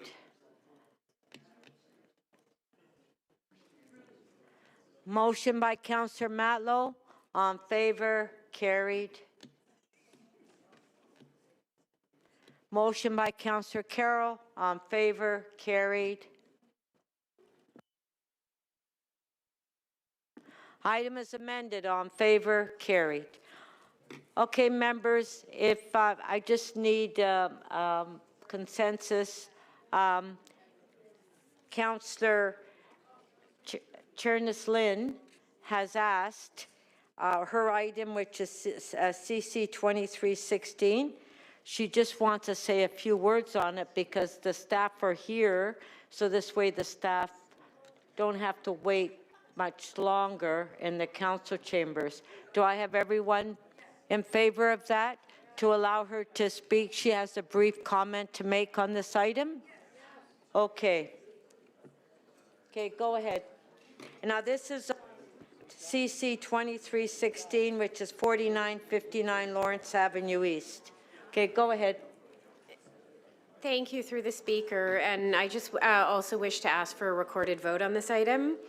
I can't go into specifics as much of the report is confidential, but I do want to share that the reason I'll be voting against the recommendations today are because the residents have been really largely cut out of this process.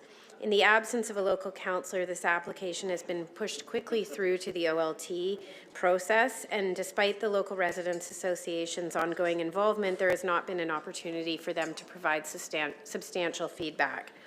The province has really put the city and this city council in a very difficult position with respect to the recent planning legislation, and has removed the opportunity for local input and given more decision-making power to the unelected OLT, Ontario Land Tribunal. This particular site that we're talking about was not included in the updates to the major streets through the Expanding Housing Options in Neighborhoods program. And an application of this scale on a 100-foot lot would be precedent-setting in this community, and they are very concerned. And while we all understand the need to prioritize housing, we also need to ensure that our communities have input into the planning process, because we know that this results in better development projects, and it also ensures that our neighborhoods remain inviting and wonderful spaces to live, work, and play. So I really feel we need more time and to give this very engaged community an opportunity to have a voice. And so I just will be asking for a recorded vote, and I thank my colleagues for indulging moving this up on the agenda so that staff could leave. Thank you. Okay, so recorded vote.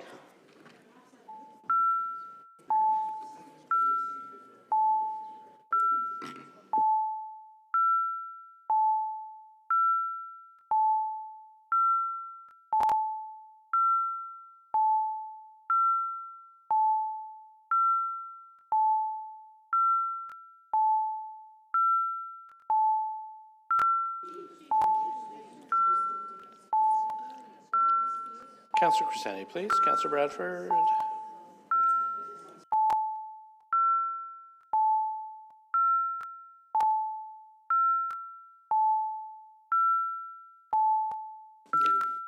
Councillor Perruzza, how do you vote, please?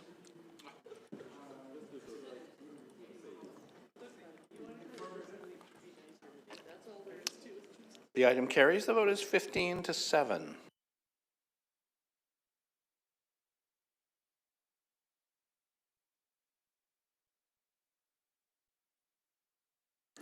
So our next item is IE 17.3, temporary street closure for the eastbound Gardner Expressway. Councillor Pasternak, you held the item down. Do we have questions to staff? Okay. Questions to staff? Councillor Pasternak. Can you put Thank your... you. Hold on. Can you just put your name on the list, please? There you go. Okay. Yes, thank you, Madam Speaker. So I'm looking at this request here, and it's pretty benign, it's pretty normal, but then it triggers questions about the future of the Gardner and the Don Valley Parkway. Now, the new deal was announced in November 2023, and you're doing, I guess you're going through a due diligence now. Now, according to the Memorandum of Understanding between the city and the province, that due diligence is to be complete by the end of next month. Are we on target to meet that deadline? Or is that a question for legal? Through the speaker, I'm just seeing if the... Go ahead. Through the speaker, my understanding is that the ongoing due diligence that's been happening will carry through the end of 2025. That's my understanding. I'm just looking to, I didn't know if the city manager was going to say anything. Well, under the New Deal framework, I think that you were to have a master agreement by the end of the year. Somebody want to answer this? Maybe legal can help us out. I don't know the answer to this question. We expect the due diligence exercise to be completed by the end of the calendar year. Yes, so the end of next month. Yes. Okay, so there's a lot to deal with here. There's the capital, there's policing. I mean, are we covering off things like renaming? When will the OPP take over? Are these the issues that are being discussed? Okay, Councillor Pasternak, you'll have to ask questions on what we have before us. Your questions are not on the item. Well, Madam Speaker, I can ask whether the province will be controlling temporary street closures and permits. Yeah, that question is okay. Go.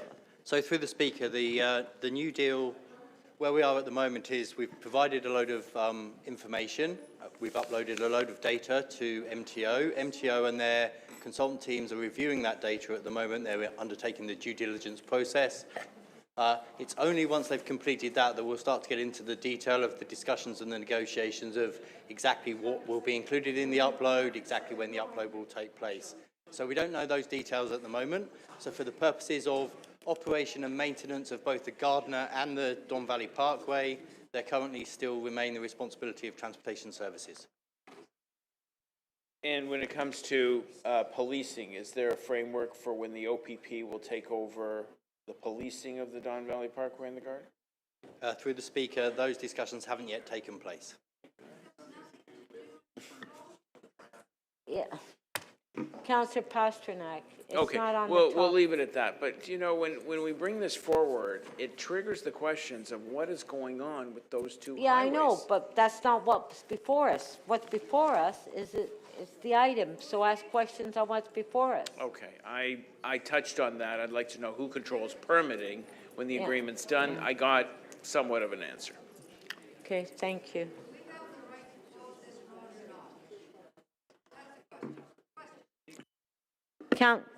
Councillor Fletcher, you have a question? Close this road for this event or not? Through the Speaker, yes, the Don Valley Parkway and the Gardner remain city roads at this point in time. To make this closure. Thank you. Correct. All right, just, do you want to speak on it, Councillor Pat? Or just move the item? Move the item. Oh my gosh. On the item? On favor? Pardon? Oh, Councillor Holliday wants a recorded vote.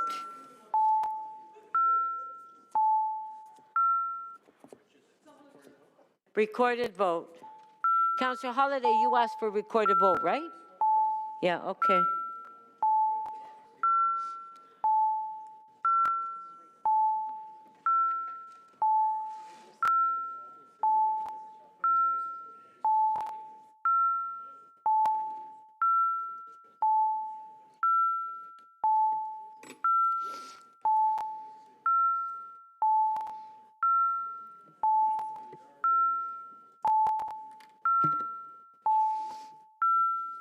Councillor Bradford, please.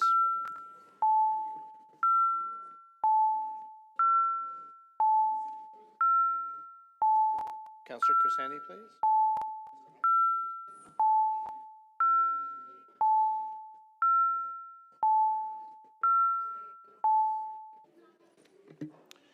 The item is adopted. The vote is 19-2.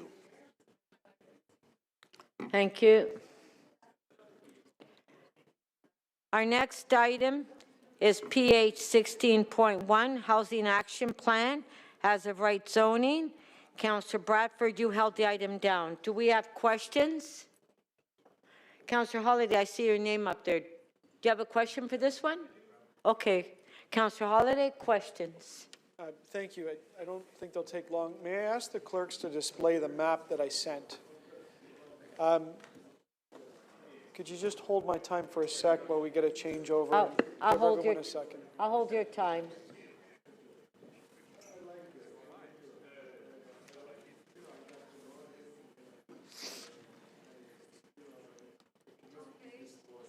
Got the thumbs up? We good to go? Okay. Okay. Thank you. This particular policy item is one among a constellation of several. If and let me know if I'm correct in explaining this or confirming this, or could you confirm?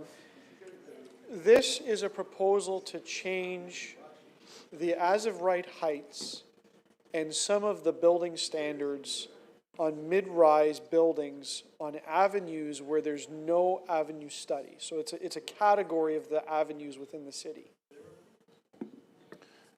Through the Speaker, that's correct, and I could elaborate to explain Please, yeah. those structures.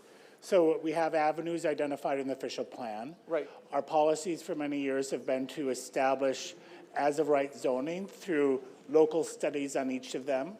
Yep. In the mid-2010s, we brought forward citywide guidelines to guide mid-rise development because we were finding that local avenue studies were too labor intensive and we weren't putting in place the policies that we need to enable intensification. And this is now taking that a further step. If we look into the details of this report, we get a helpful map, and it shows that this proposal is fairly limited in scope in terms of the geography that it would affect, because a lot of places have avenue studies.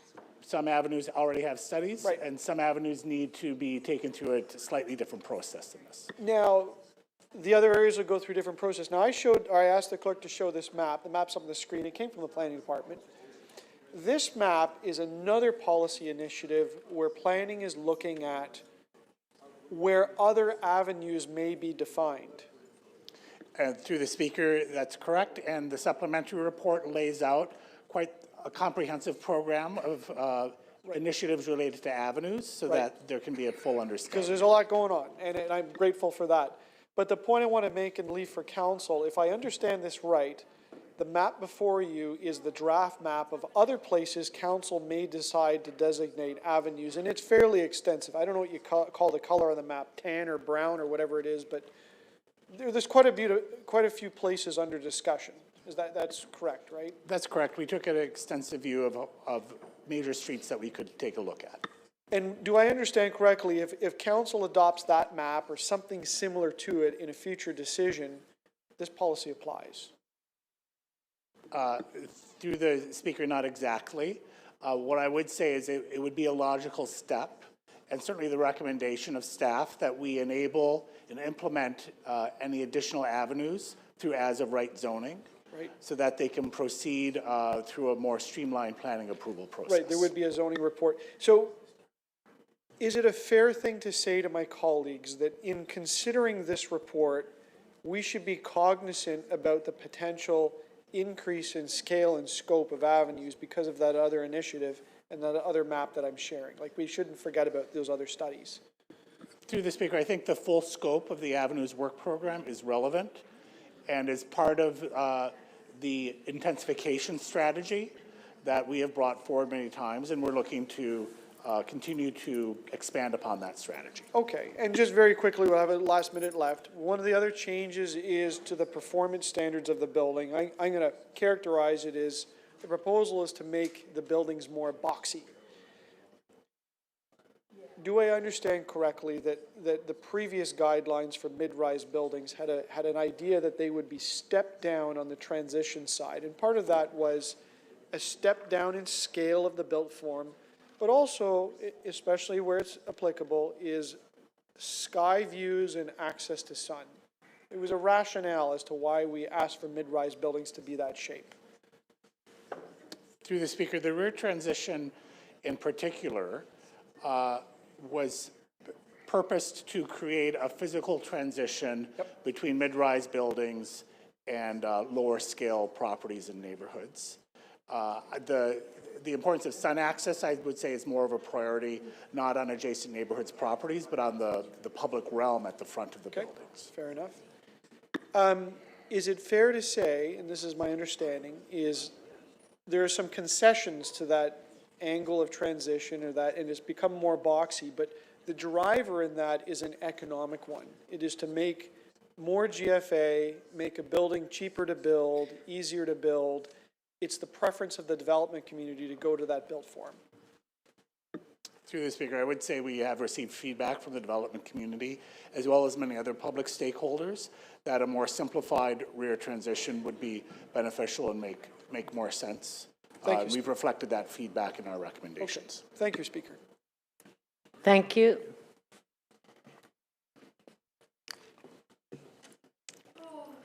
Councillor Burnside. Yeah, thanks, Madam Speaker. I just have a question as it pertains to recommendation 3 sub B, re-examine older avenue studies and consider opportunities to align height, etc. So what exactly, or do you mean by that? And maybe you could give me us an example of an older avenue study that's out of whack with these new as-of-right permissions. Through the speaker, and apologies, Councillor, my team are just looking for a good example. But I will say there's a handful, 4 or 5 avenue studies that were done very early in the days of our policy framework that brought forward development rights for heights and densities that are actually lower than we would expect to see today, because the heights are less than the right-of-way or less than the width of the adjacent right-of-way, and the densities are somewhat underperforming what could be accommodated on those avenues. And so the notion would be that there is an opportunity to go back and look at that handful of studies and see whether the height and density permissions that were studied at this point 15 or 20 years ago, whether there's an opportunity to increase those.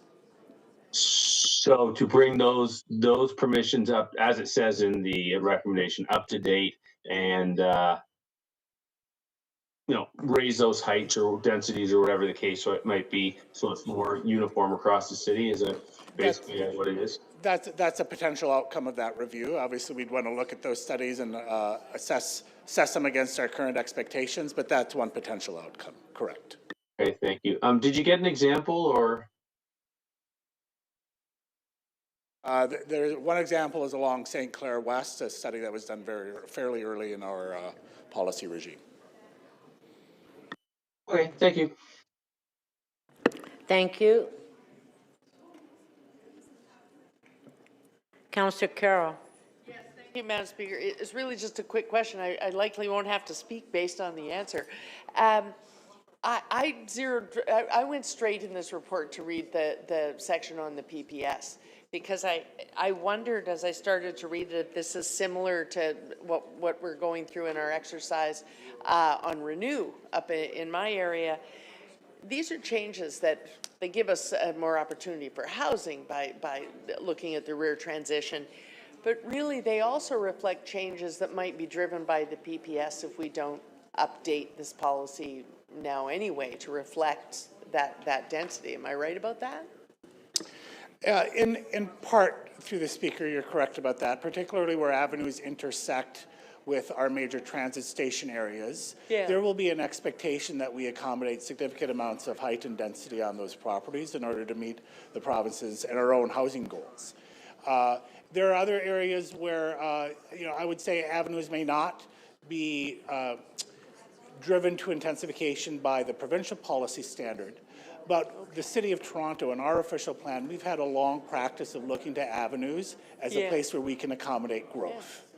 And this continues that policy imperative and continues to look at avenues as a resource to accommodate growth in the population that we will see over the next many decades. Right. Okay, thank you. Thank you.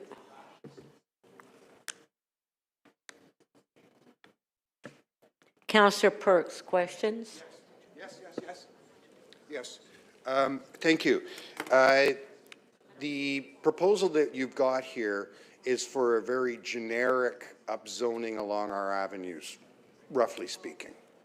Through the Speaker, this proposal is for a citywide standard rather than a set of standards that vary slightly depending on the specific avenue they're located on. And the guideline that you've sort of established here is relating the height of the building to the width of the street.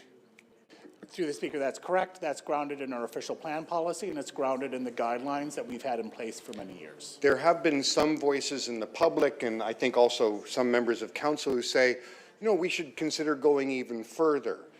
If we were to go further, would you recommend that we just do that by motion, or would you need to do some more detailed work, because then you start getting into real impacts? Through the Speaker, I would say that a motion would be ill-advised, and one of the obvious impacts that we would want to address would be the potential loss of sunlight access on the north side of our avenues, and understand what quality we would be giving up in terms of the public space, and whether that's a trade-off that City Council and the citizens of Toronto would really want to make. So a motion would be ill-advised, but if we wanted to explore something... Through the Speaker, a motion to study that and to look at what our opportunities might be, what the options would be, how we might create zoning standards that find a good balance between sunlight access and our desires for intensification. A study could uncover some potential solutions for that. Thank you.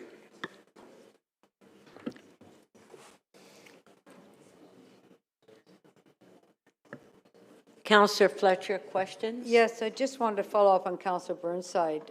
Under the rule of no surprises, what are all those avenues that you are going in to change? St. Clair, what else, please?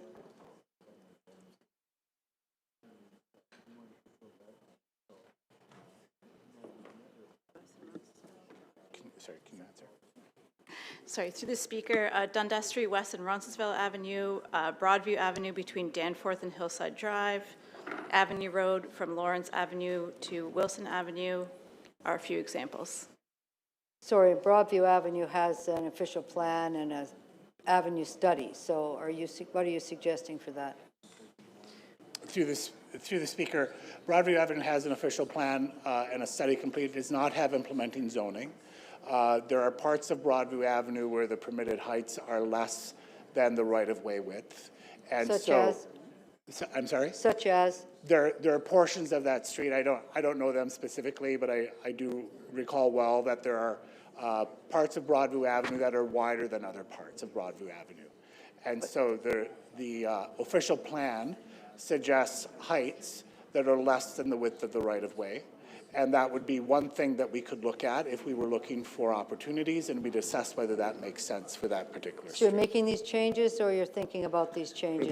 That would be a potential future study that's outlined as a future work program in the supplementary report. You're aware that there's quite a few reports or applications that are in that actually are greater than the 6 stories there because of the OLT and other moves, are you not? That's correct. I am aware of site-specific approvals and applications on that street that go above the heights that were contemplated in that avenue study. In fact, is there anything come in at that height? Through the speaker, I'm afraid I don't know the answer to that question confidently. So you don't know the answer if there's anything above that height, and yet we're going to go and study that there should be something more above that height. Is that what you're suggesting here? Through the speaker, and I may have misunderstood you.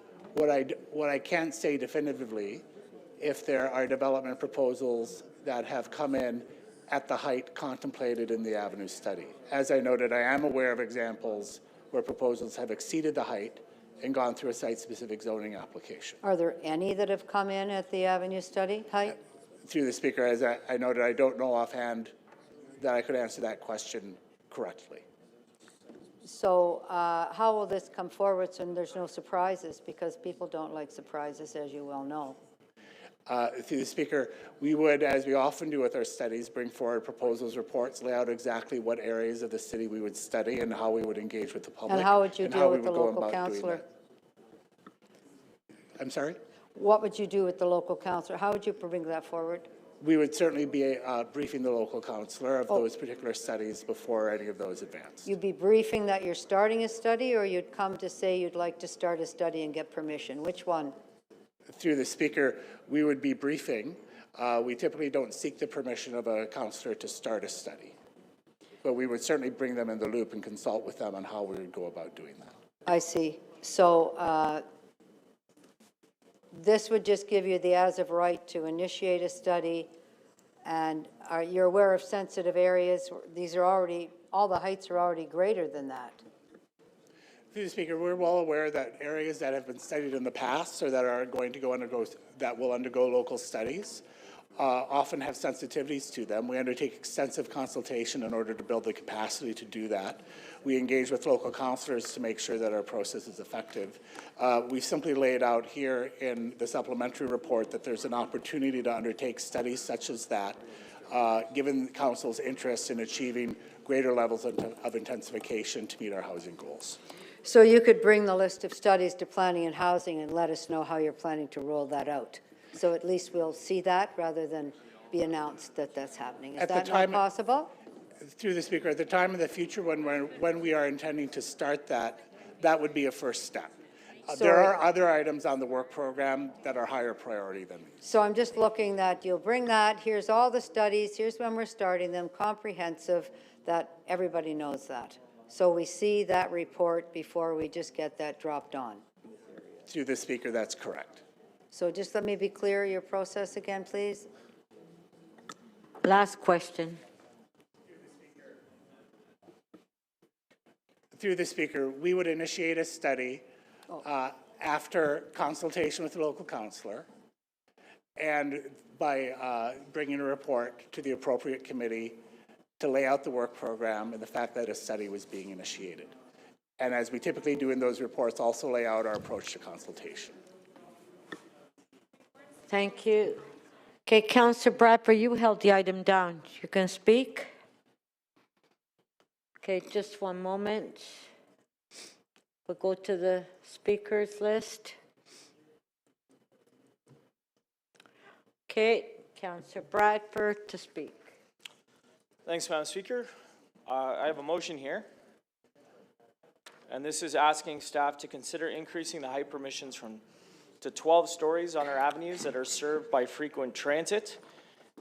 This is just to have them report back to PHC in the first quarter of 2025, which, as we heard from our chief planner, is something that they would be open to considering and looking into. And the current recommendation is between 6 and 11, as you guys have seen, and I think I've heard directly from folks who are building housing here in the city that projects below 12 stories on our avenues are just not really practically or financially feasible right now.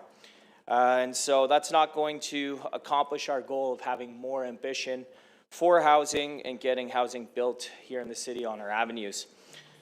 Committee, we already asked staff to go back and complete some extra work to increase that ambition on our avenues. And I've moved a motion directing staff to do that where we have rapid transit.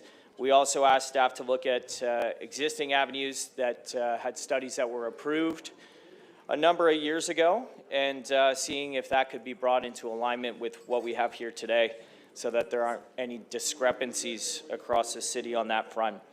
Staff are going to be reporting back on this as part of the Avenues Policy Review coming in Q1 2025. So as you heard from the Chief Planner there, this would fit into that report back nicely, and they would be able to provide us with some recommendations and some of the feedback that we heard from our Chief Planner. Speaking on the item now, I would just like to thank Kyle and his team and City Planning for their excellent work on the Avenues Policy, additionally on the mid-rise buildings work that's coming forward also. When I was the chair of Planning and Housing, we had penned the Housing Action Plan, which provided a bunch of recommendations to sort of unpack and fix some of these issues that have been holding housing back here in the city since amalgamation. And this amendment that's in front of us here, this proposal, theoretically could unlock 61,000 units of housing on our avenues, 4 times what would have been achievable with the existing zoning standards. And I think that's fantastic. And by looking at increasing permissions to 12 on areas served by transit, that would unlock even more. And I think that's a positive thing, especially for a council in a city that spends so much time talking about housing and what we need to do to get shovels in the ground. That was certainly a big focus of discussion yesterday.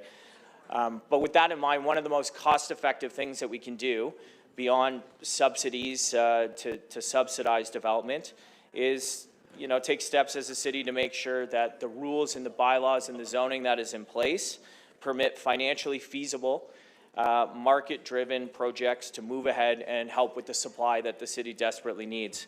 So I'm happy to have this motion come forward, to have staff consider that and report back as part of their work that's coming to PHC in 2025 Q1. Because quite frankly, I think when you look at land costs, when you look at construction costs, labor, all of the challenges, or let's call it headwinds, facing getting shovels in the ground on projects here in the city of Toronto, we ought to be trying to remove barriers, streamline process, and one of the best things we can do, which is what this work speaks to, is modernizing our zoning bylaw and our regulations to make sure that these projects are viable as of right versus having to go through a long and arduous process to rezone sites.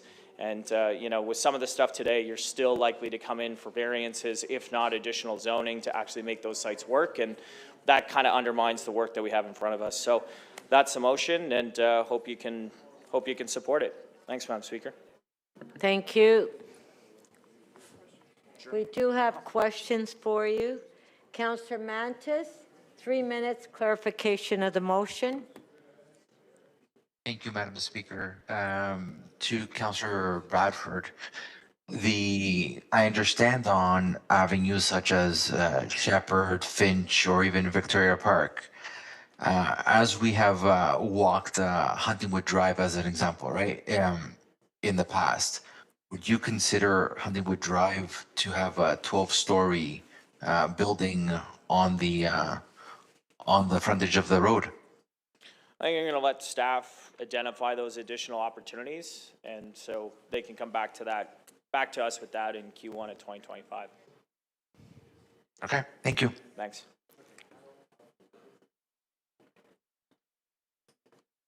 Councillor Holiday, questions? Thank you, Speaker. I want to make sure I understand your intention, Councillor Bradford. You saw the map where I showed all of the tan-colored avenues that are up for discussion, expansion avenues, and it's quite comprehensive. If I understand this carefully, if all the pieces fall in place, assuming all the approvals happen, somebody on one of those avenues where there isn't a multi-story building within sight for kilometers could walk out and find a 12-story building behind their house.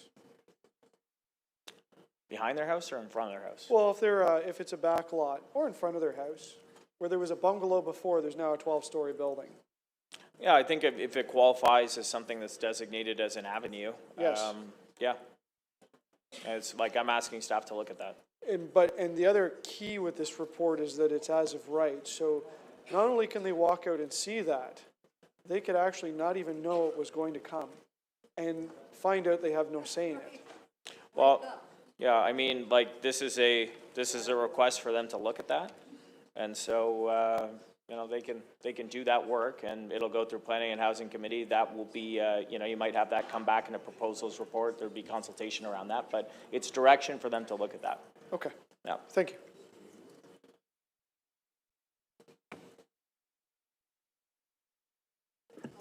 Okay, thank you. Councillor Fletcher, questions? Generally, for the mid-rise guidelines, it's the right-of-way, the width of the right-of-way, the height of the building. Are you suggesting that that would change? It could. To apply the mid-rise guidelines on all the avenues as of right, that we would not apply them as mid-rise guidelines as we know them, 20 meters, that they'd be 20 meters and maybe 30 meters. So how are you planning to do that in this motion? Well, we're updating our mid-rise guidelines, so those are changing, and you're going to see that coming through committee shortly. So sorry, you're updating the mid-rise guidelines to be greater than the right-of-way. Is that what you're telling me? We'll have to see what comes forward in the staff report, but there will be changes to the mid-rise guidelines as I understand it. But I think generally speaking, you know, this is a request for staff to look at that. I think when you heard the chief planner sort of speaking to questions from Councillor Perks earlier, there are things that they would want to look at and consider. And this is just direction for them to take this away and consider it and report back to PHC Q1 2025. Did you ask for them to review the mid-rise guidelines, or are they just doing that anyway? As part of the housing action plan, we asked them to do that. They were to review the 20 meters. So is that something you think everybody knows about? Or? It's a bunch of different things. It's quite a comprehensive review. Angular plane is a big part of that because that's been problematic and challenging in different ways as well. Setbacks, loading requirements, all that stuff is being looked at and considered. All right. Thank you. Thanks. Thank you.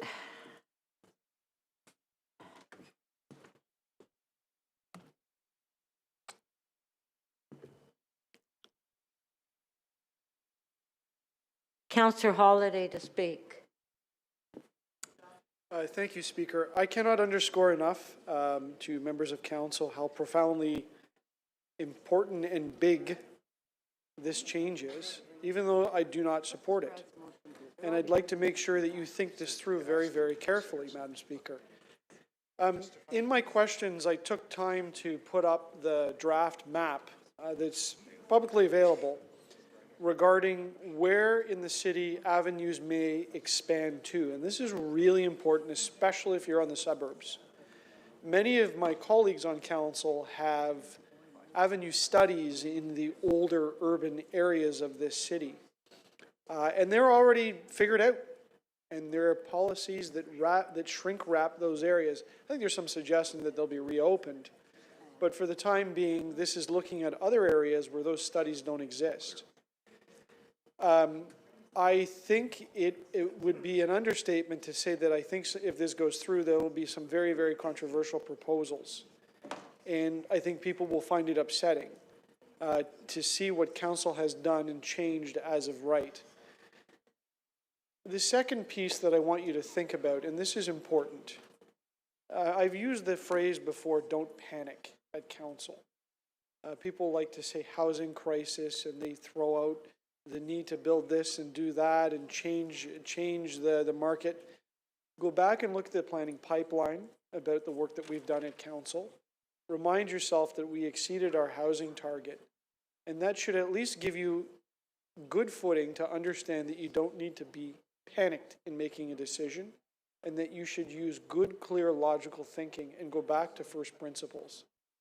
And the first principles, when you think about built form, is understanding the relationship between the human and the built form, understanding the context around it, understanding access to light, access to air, having good built spaces, outdoor areas, outdoor amenities, all of the things, all of the ingredients that go into a good building. What really bothers me about this proposal, and I'm going to paraphrase, it's not what the planning department says, and it's, you know, my analysis of this is that you've got a development industry that's put pressure and said, we'd like to build simple, boxier designs because it's good for us. Well, what it's not necessarily good for is the person that lives next to one of these developments.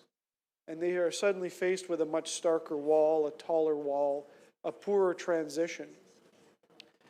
And I have to remind council, we're here to protect the people that elected us and put us in place here and trusted us to look after what was important to them. And we can't just have one lens of thinking about development and pipeline in the city. We've got neighborhoods that exist and fabrics that exist. And we should be thinking about these first principles. And I'm not about to rush to change what are good transition guidelines in our existing mid-rise buildings because the development industry wants it easier. I don't want to see nice terraces disappear from these buildings because I think they're really nice outdoor spaces. The last thing that I want to make sure that I impress upon council is the backlash has already started in Etobicoke Centre about some of the large planning changes that took place. There are some multiplex proposals that are very controversial. There are some circulating ideas around issues around people trying to get building permits for 6-story buildings on main streets. And the theme that got people so upset is that I have to have a difficult conversation to say with them that council's changed the rules, you have no say. And those bylaws were put in place by council to allow these things to be as of right. And there's nothing you can say or do. And I think that is the difficulty, that people do not feel included in this process in trying to state what's important to them when there's such a profound change. So this is a very profound change. I cannot support it. And I urge you to think very carefully in the larger context is where the avenues could and will go when we reassess the map, and how this will apply to those spaces as well, and take a look on the map to see what those spaces are. Thank you, Speaker. Thank you.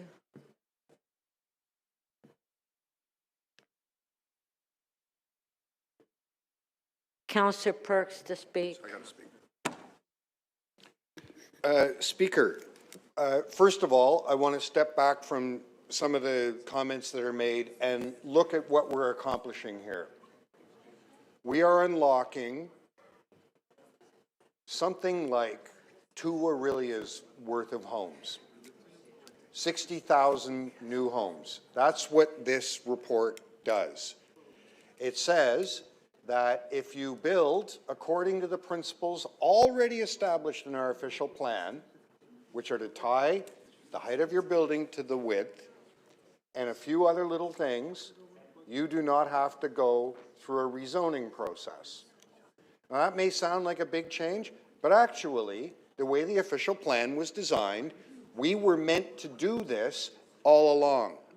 We were meant to go avenue by avenue and see if there were any fine details that we had to change in the way that general principle was implemented. But it's a lot of work.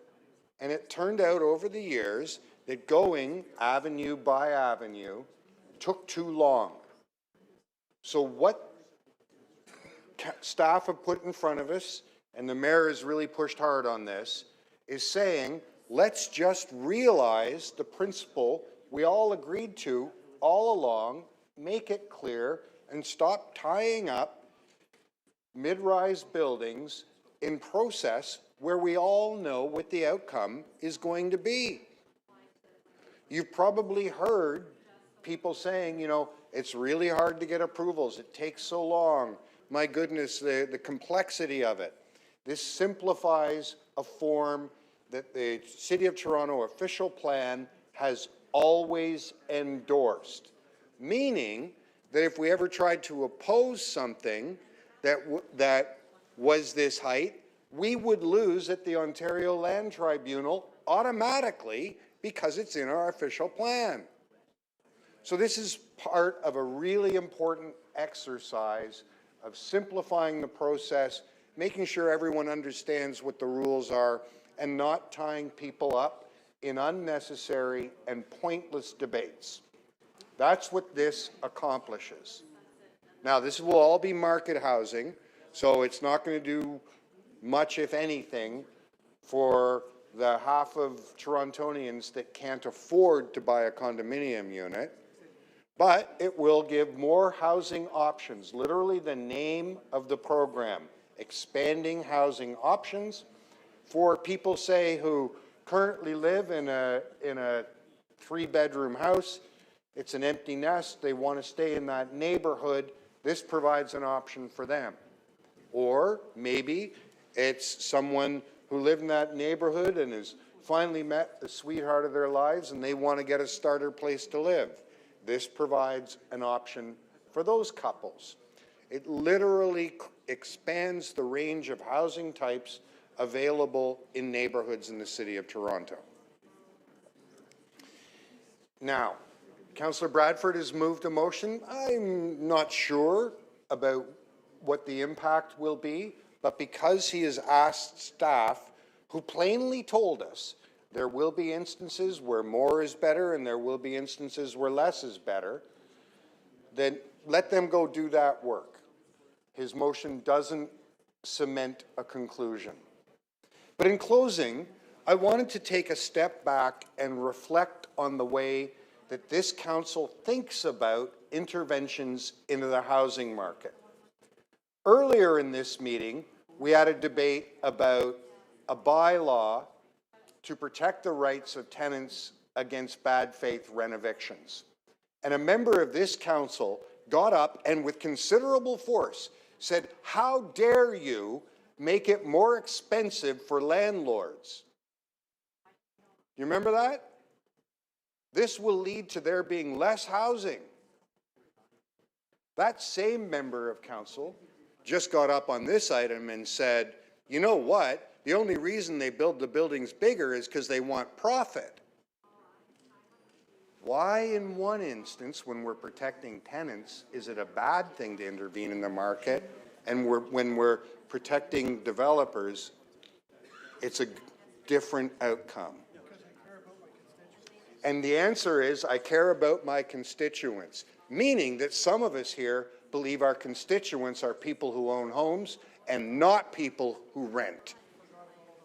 Thank you.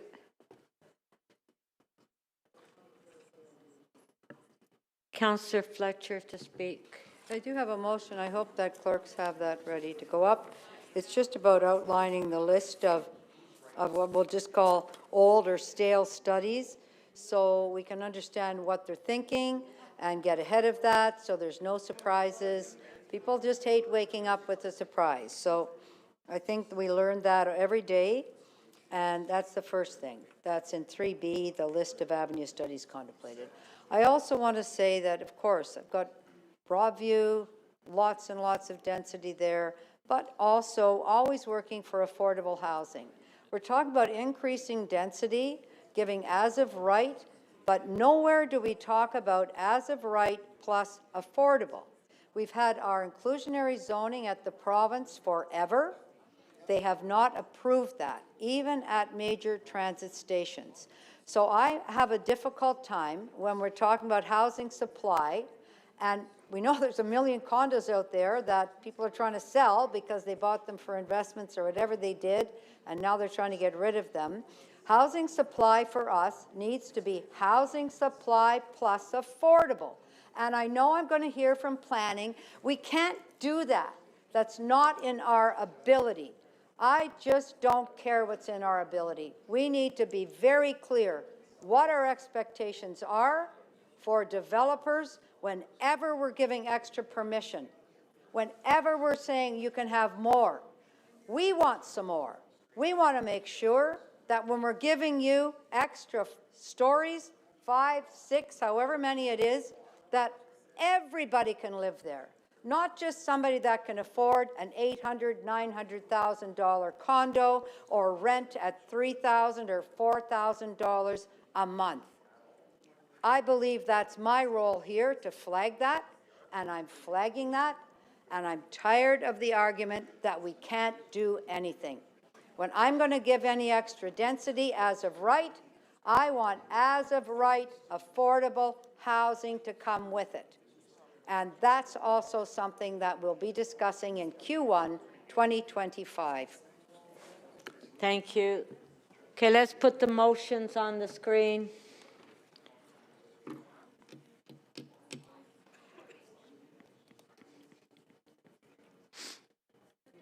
Madam Speaker, can we have a recorded vote on all of them? Okay. Motion by Councillor Bradford.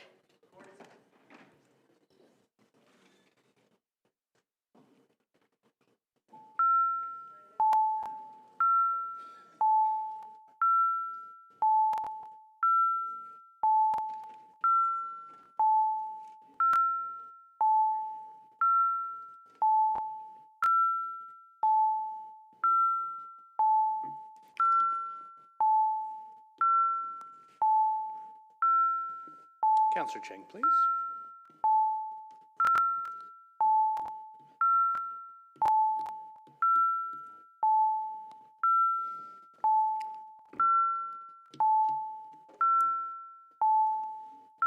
Councillor Candavel, please. And Councillor Chrysanthi, when you're settled, please.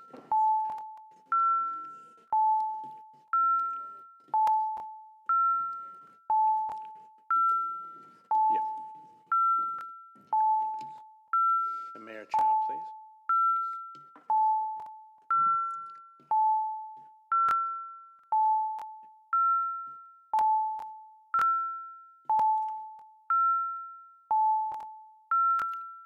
Councillor Myers, are you able to vote?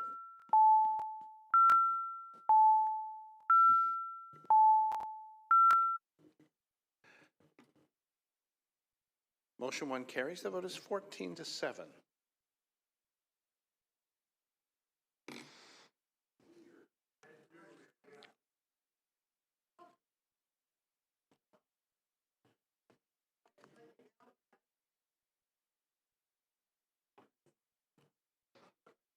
Okay, next motion.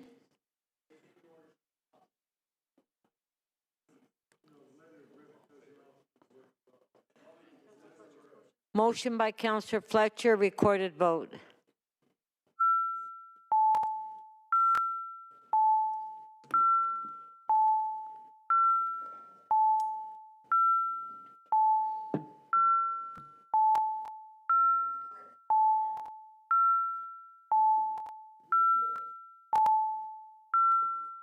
Councillor Bradford, please. Councillor Chernisland.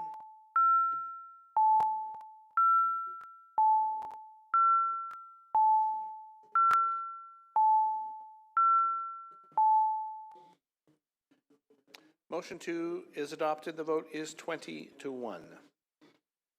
Okay. Item is amended. Do we want a recorded vote? Recorded vote.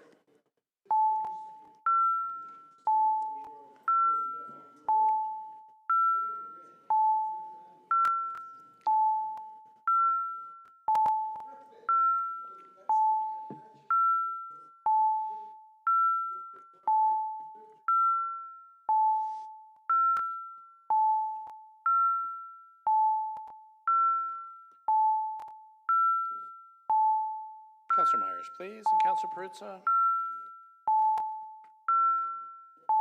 Councillor Bradford, please. And Councillor Matlow, please. The item is amended as adopted. The vote is 18-3.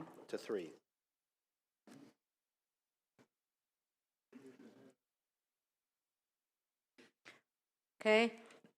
Councillor Matlow, your item is next, CC 23.8.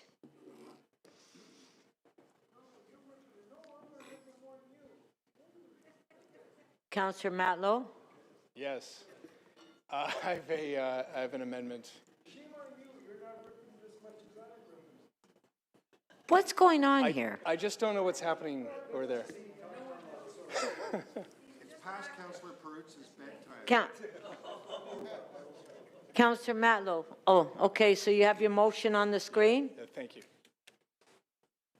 Okay, there's a motion by Councillor Matlow, CC 23.8.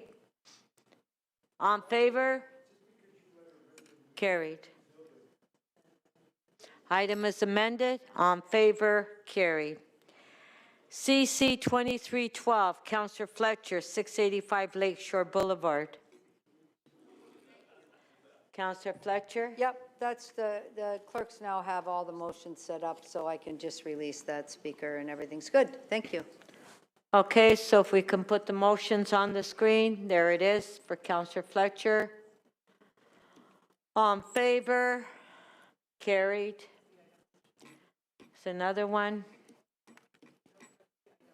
Oh, that's the item? That's the supplemental, yeah, it's good. I thought you...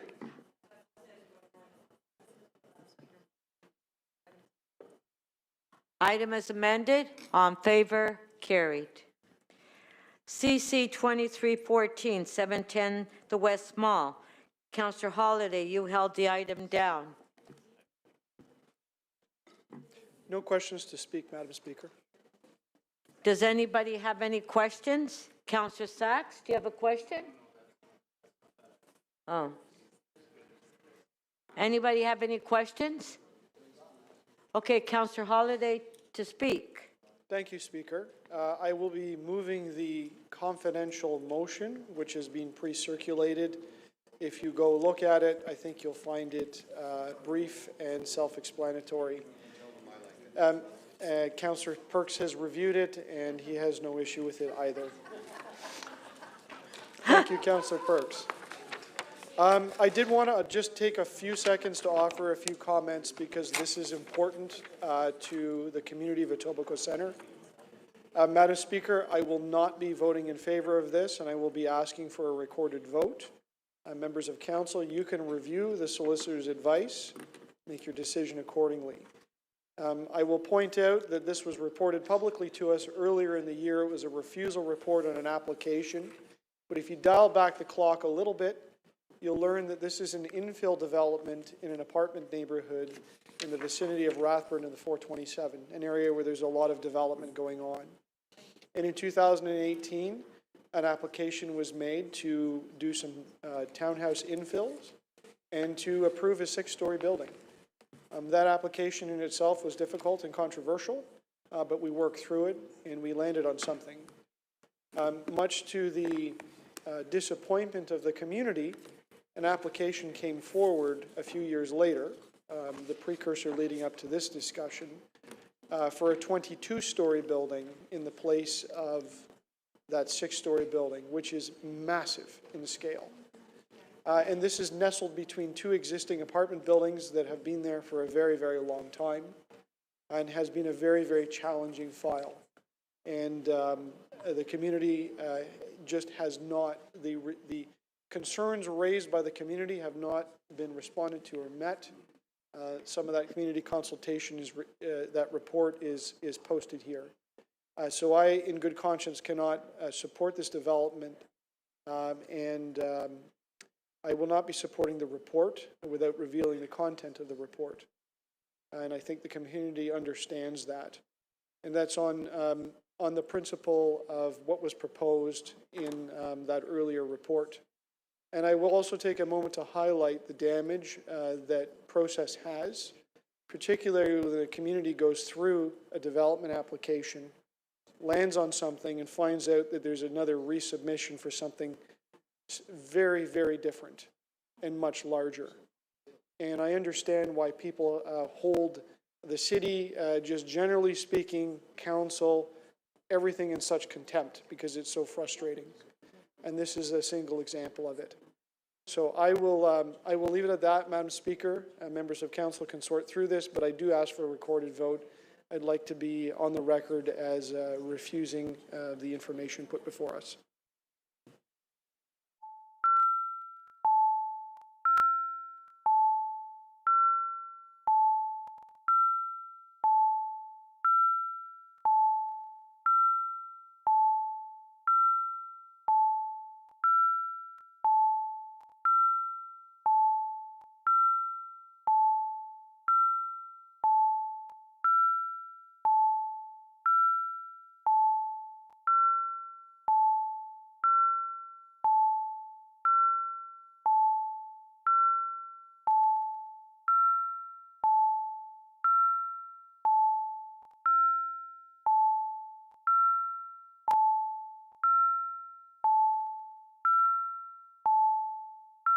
Councillor Myers, please, and Councillor Matlow.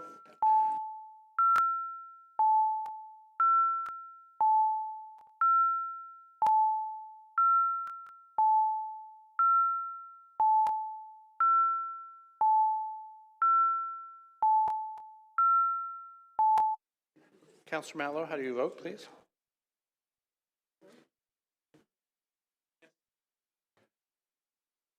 The amendment carries. The vote is 19-2.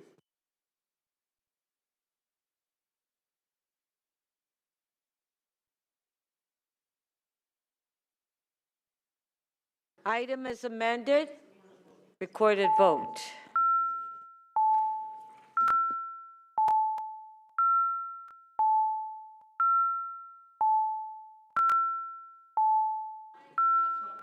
Councillor Myers, please.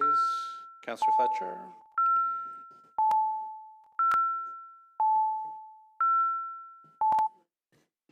The item is amended, is adopted. The vote is 18-3.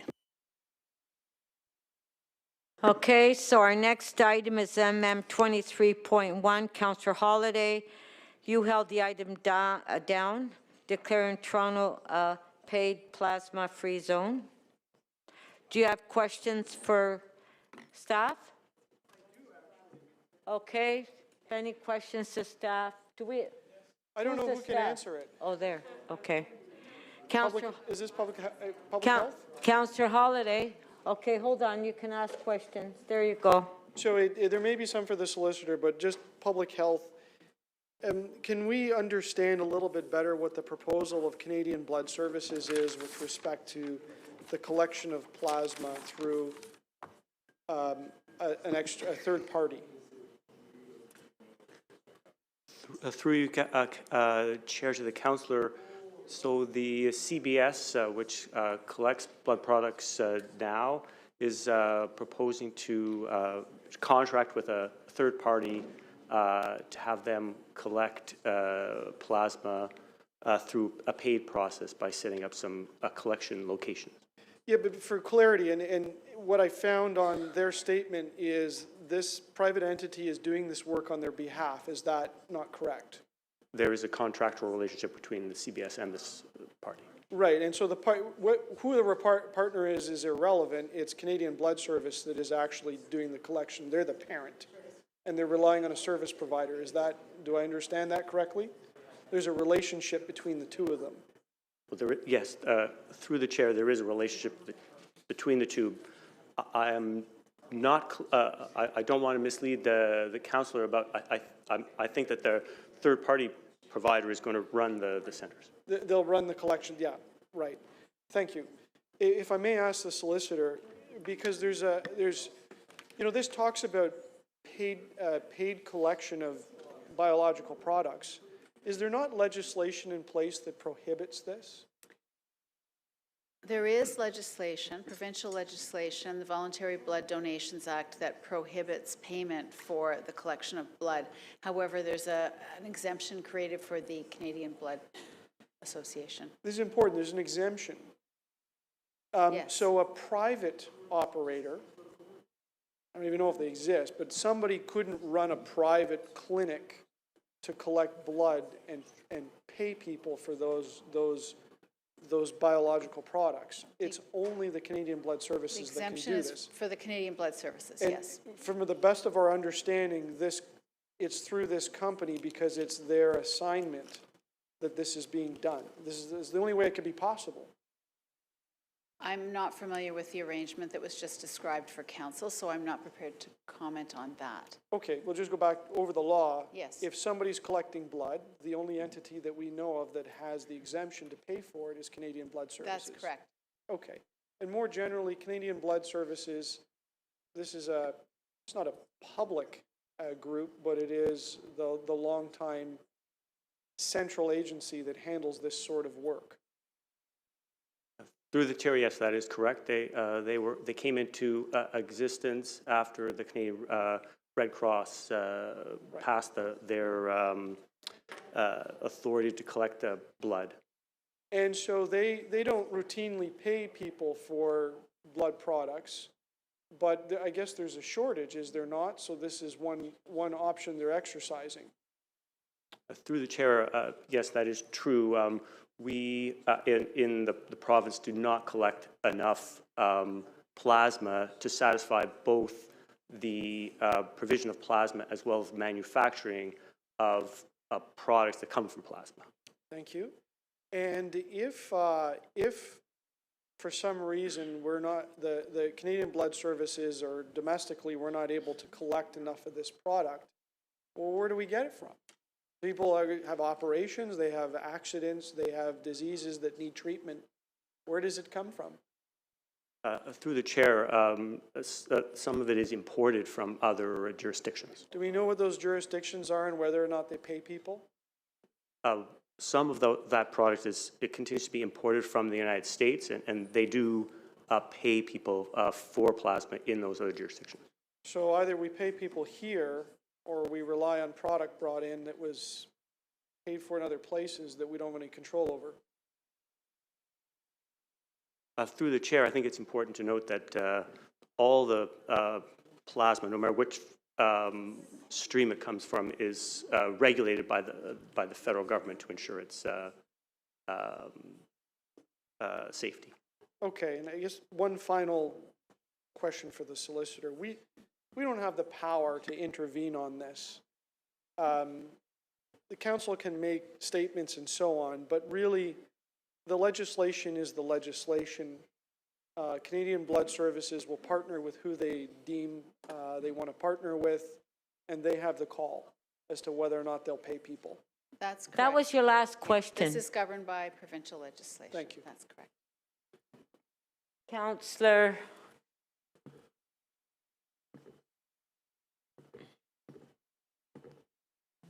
Councillor Carroll, questions?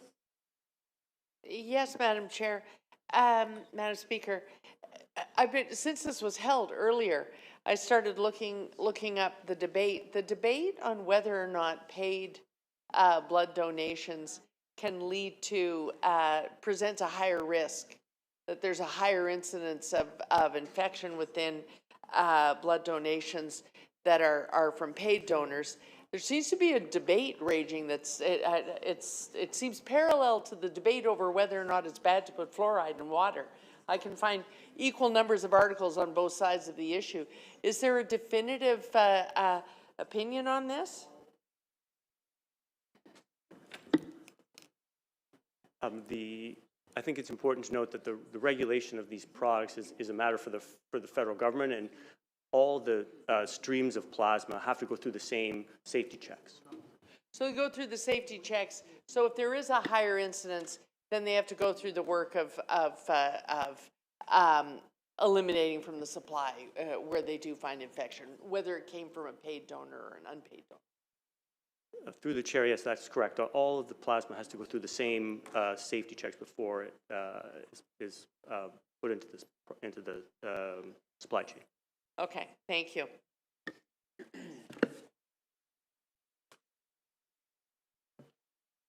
Councillor Moise. Madam Speaker, and through you, this company, Gryphilus, do you know much about the company? Through you, Madam Speaker. Through the chair, this is an international company that collects blood products from a number of jurisdictions. And are they for a profit business? I believe they are, Councillor.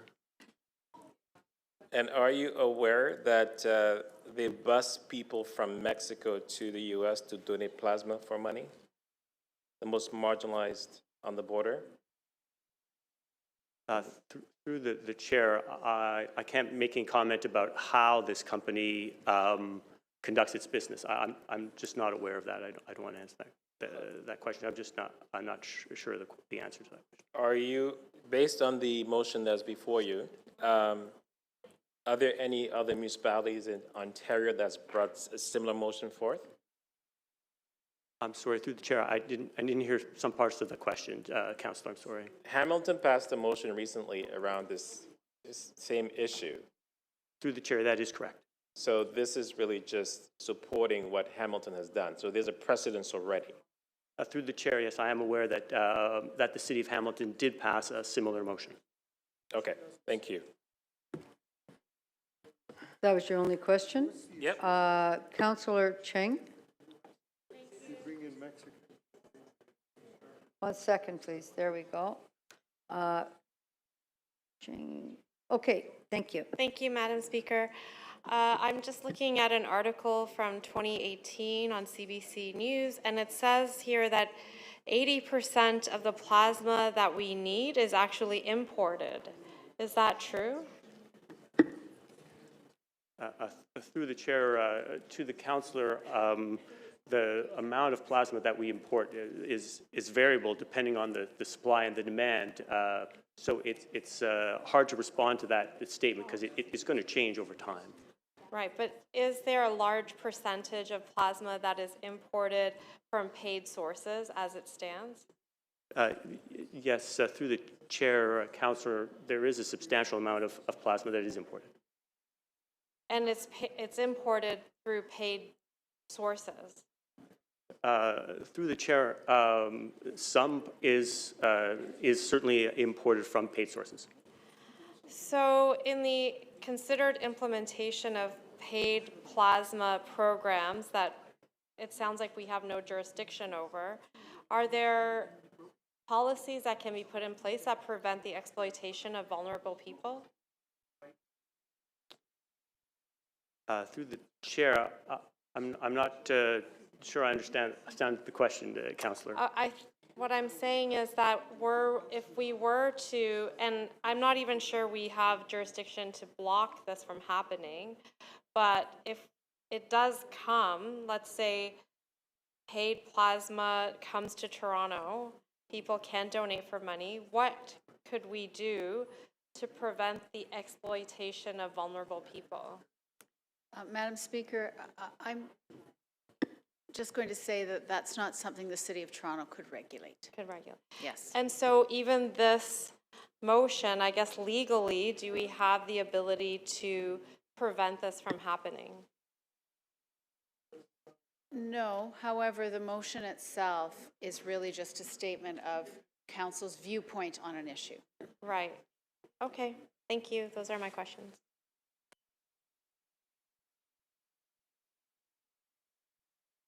Councillor Holiday to speak. You held the item down. We'll go to speakers. Councillor Holiday to speak. Thank you, Speaker, and I'm very appreciative to the staff that answered questions. As everyone can see, it's very clear that this is a complicated thing that we really don't know a lot about. Some people may know a bit more, but that's why I tried to have it referred to committee, to the Board of Health, because really it warrants a discussion. I think that I understand Councillor Moyse's heart is in the right place and wanting to be protecting vulnerable individuals, and I don't think anyone wants to see circumstances where people are selling blood as their means of income. But I think we should just take a step back and understand that there's a whole system in place that's regulated by others that have contemplated all of this. And in my short understanding of the issue at hand is that Canadian Blood Services is a trusted and long-standing agency, and they have a carve-out that if they have to pay people for blood, they can do that. I don't think that's been their practice generally, but they can. And in this case, they have a private partner in how they're delivering their service. I guess it rests on, you may or may not have a strong feeling as to whether or not somebody is paid to give their biological product, but I think the practical understanding is if they're not getting enough plasma and getting enough blood in Ontario or in Canada, they're just going to buy it from somewhere else. And so why wouldn't we allow them the flexibility and the jurisdiction to do what it is they think is right? And I just don't understand why council is putting its nose into this issue. And in particular, with very little information about what the larger explanation is. And regrettably, it didn't get waived to committee, so here it is. I'm sure we'll hear from some others, but I'm just going to vote no because I just don't think we should be taking a position on this without fully understanding what it is. And it's not casting away any of the other concerns that may be around people getting paid for giving biological product and all of the protections that need to be in place. I just regret that, that this is a notice of motion and it's come in this format because it's very hard to deal with. Thank you, Madam Speaker. Thank you. Councillor Moyse to speak.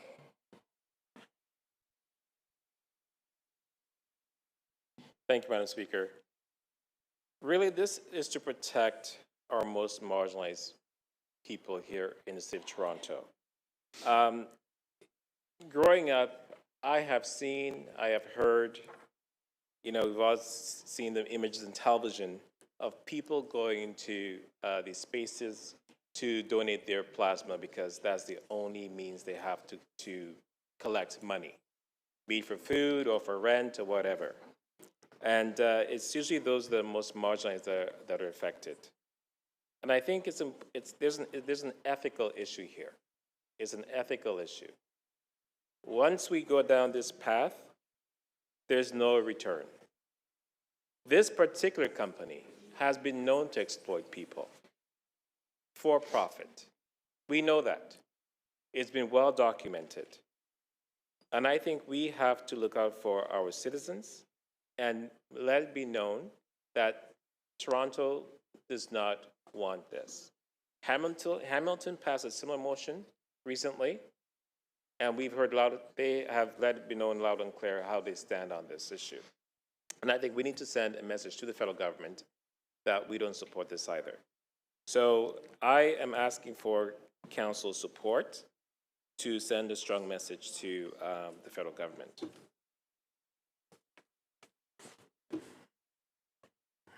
You want me to speak on this or what? No. Councillor Burnside. You can remove me from the list. I was just going to call the question, but seeing as there's nobody else, we can just get the vote.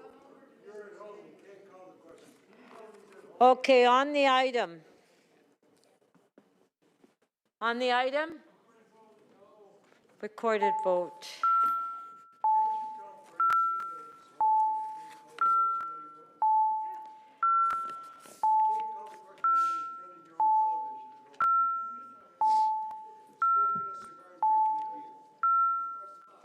How do you know he's not drinking wine? Councillor Cheng, please. Councillor Pruitt, so Councillor that's Myers, terrible thank you. comment.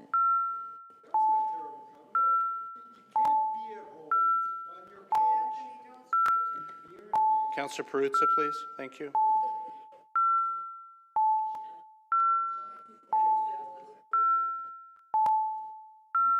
But you also can't be driving in a car and got your video on. The motion carries. The vote is 14-5.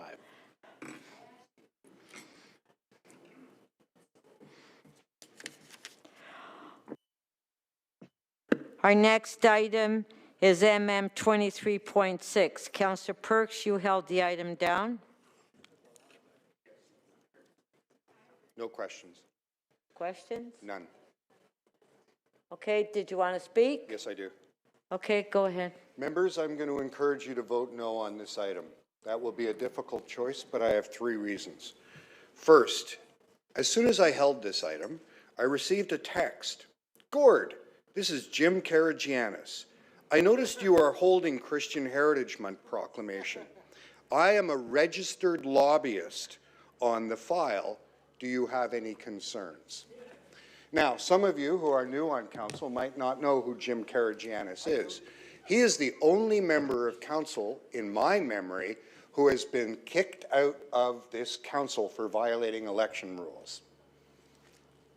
He is also the person who, when Beyonce put on her halftime show at the Super Bowl, tried to get her banned from the city of Toronto. Point of order. Can you hold my Point of time? order. Hold on. Councillor Pruitt's a point of order. Simple, Speaker. If the councillor wants to talk about City Council proclaimed December as Christian Heritage Month, he should do that. You know, former Councillor Karagianis left council a long time ago. I don't know what relevance he has to this. He's a registered lobbyist. And if he called him or whatever, but Speaker, I would ask you as the Speaker to keep us on track here and keep us on our lane, right? Oh, okay, thank you.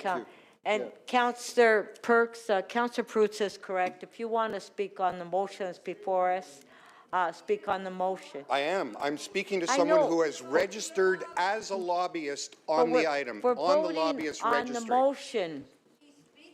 I'm speaking about the motion. Okay. Now, once I recognized that Councillor Karagianis was a registered lobbyist, I looked up.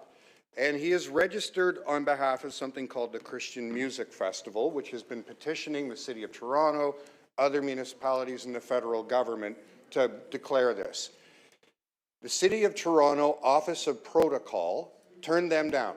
Councillor Pruitt, we've already gone Turned them through. down. The motion in front of us is not about lobbyists or who's registered. Can you stop my time? It's about City Council proclaimed Okay, Councillor Pruitt, please. Yeah. My clock is running, Speaker. Okay. Come on, can we get, okay, can we get through this? Speaker, my clock is running. Councillor Perks, please, can you just continue? Thank you. I know, but Councillor Perruzza, please. Stop my clock. Councillor Perruzza, stop. Please stop. Okay, go ahead, Councillor Perks. Oh, look, I get to start all over again. Now, I don't know the Christian Music Festival. I understand they have some people here. I don't know what their goals are. I just don't know. I do know they're affiliated with something called the Christian Festival Association. The Christian Festival Association, which is a registered organization in Texas. I don't know what they're about. None of this was explained in the motion that was put in front of us. I think we have to be cautious when both our protocol department and also the federal government turned down these requests. I don't know why. I don't know anything about it. There was no description in the motion about what the aims are here. The second reason I encourage you to vote against it is, well, a member of council came up and said, what's wrong with this? There's Hindu Heritage Month. And that's an important thing to consider. Are we treating people equally? Well, I think that if you know anything about the history of Canada and how it's governed, these are not equal questions. First of all, the Canadian government only exists by something called the Doctrine of Discovery and Terrace Nullius. These were Christian principles established by the Pope saying, if you are a Christian country and you establish a settlement in a place that is not currently governed by a Christian ruler, that land is yours. Terrace Nullius says the reason you can do that is anyone who is there is not a person. Is not a person. Those principles stayed in Canadian law until just a couple of years ago. They were the same principles that the Canadian government used to establish the residential school system. Now you may think that's old news, but no, if you read the first sentence of the Canadian Constitution, it says, whereas Canada is founded upon the principles that recognize the supremacy of God and the rule of law. In Canada, every day, every minute, every second, every law, everything we do is Christian time. It is the law of this land. When I was a child, I went to school in what was called the public school system, and I was required every day to recite the Lord's Prayer. In the Canadian Constitution, provincial governments can and must fund either a Catholic school or a Protestant school in any district where the Catholic or Protestant community is in the minority. That is Canadian law.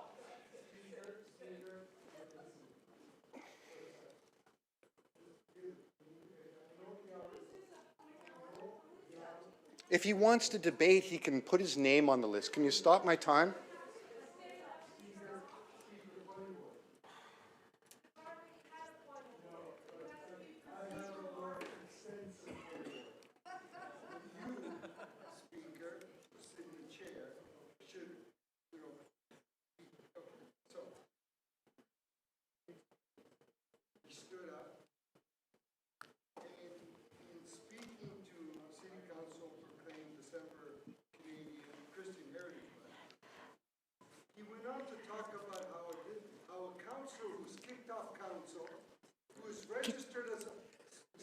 No, Councillor Prusa, that's not a point of order. That's not a point of order. Okay. You should ask the solicitor for her opinion. Okay. Councillor Prusa, I'm asking you for the second time. If you don't stop, I'm going to ask you to leave the council chambers. Yes, for disrupting council. Yes. For trying to tell you that no, Councillor Prusa. Okay, sure. You tell you what. Yeah, you do that. Do that. Okay, you sit there and just do this. Blinker yourself to what he's saying. Okay? Do that. Councillor Perks, please continue. Some years ago, I lost my birth certificate. The hospital where I was born no longer exists. So what I was told by the government of Quebec is I had to go and get my parish records to prove that I was born. Canada as an entity is soaked and steeped in the Christian church. They do not need separate recognition. When we do something like recognize some different group, that is an effort to rebalance. I ask you to recall the moment we had at the beginning of this afternoon's session when we had a smudging ceremony and what that meant and what that means in this context. The final reason I would like you to vote against this, language matters. The phrase Christian heritage is not a neutral phrase in the Canadian political landscape. There is a political party named the Christian Heritage Party. That party is anti-abortion, anti-same-sex marriage, says that Islam is a threat to democracy, denies that climate change is caused by CO2. I would also suggest to you that if you really want to go down the rabbit hole, Google Christian Heritage Front and find out how that phrase is not neutral in meaning. So, there's a lobbying effort afoot. Our staff already turned them down, so they're trying to get around it. Our system is already Christian, and the phrase Christian heritage has very specific meaning. Your time is up. Councillor Mantis to speak. Thank you, Madam Speaker. First of all, I would like to thank you for seconding the motion. And all the other councillors, Deputy Mayor McKelvey, Councillor Chang, Councillor Candavel, and all the other councillors that are supporting this motion. I can understand where Councillor Perks is coming from, but there is no political intention in this motion. As someone of a Christian faith, we all would like to see this adopted, as the Christian faith is the only faith yet that has not had an adoption of a Heritage Month. I can understand, we all understand the history behind it, but it is time to move forward and to support the Christian faith, just like all the other faiths in Canada. So if anyone in council, I'm sorry, does not like or will not like to support this, I mean, we did not ask for a recorded vote. They can decide on how they would like to vote on this matter. So I would like to thank you on this. Christian Heritage Month, the Christian Heritage Festival did come to us because they were not rejected by protocol. It's a nonprofit organization that was requested to bring forward this motion, this letter of intent. And I'm not aware of any of the Christian heritage political movements in our country. So thank you very much for the opportunity to speak, and I hope I will have the support of our council members for this motion. Okay, thank you. Councillor Chang to speak. This is actually a very difficult debate to me because I feel like we're putting a whole faith on trial here. And just like so many faiths, we are all made up of imperfect people, and people make mistakes. And so do I feel upset about hearing about residential schools and the history that Christians have had on the negative impact that they've had on our country? I think a lot of Christians feel very bad about this. But I don't think that that's a reason to not have a chance to lift up the fact that so many people do hold December as a very special month. A lot of people buy Advent calendars and count the days towards the remembrance of the birth of a baby that, for many people, has great significance. In fact, 34.9% of Torontonians, according to the 2021 census. I can say for myself that Christianity saved my life. I struggled with eating disorders and depression. I had a lot of challenges because I had adverse childhood events that I didn't even know were having such a difficult impact on me.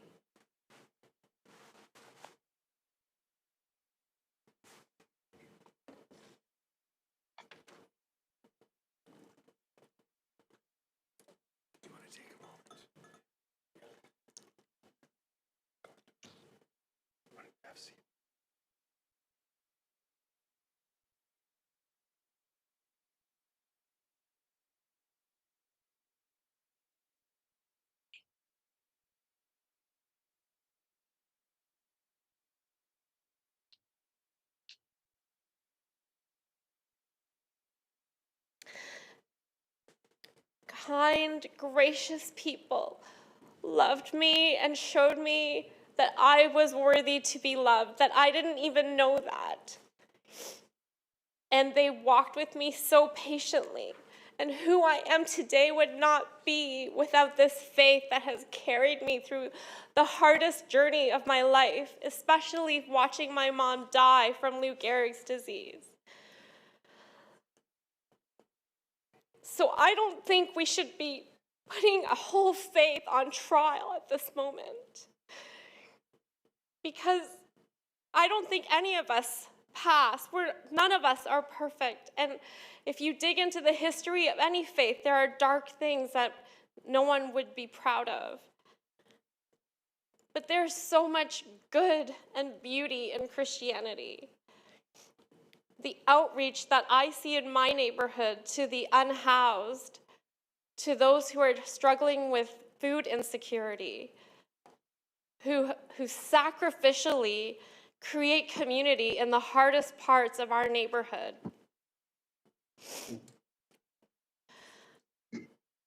And so I don't think it's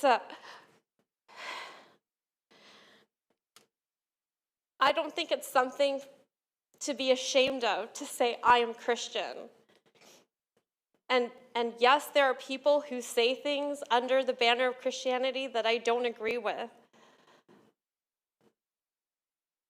But I am proud of the values of love, of sacrifice, of caring for your neighbors.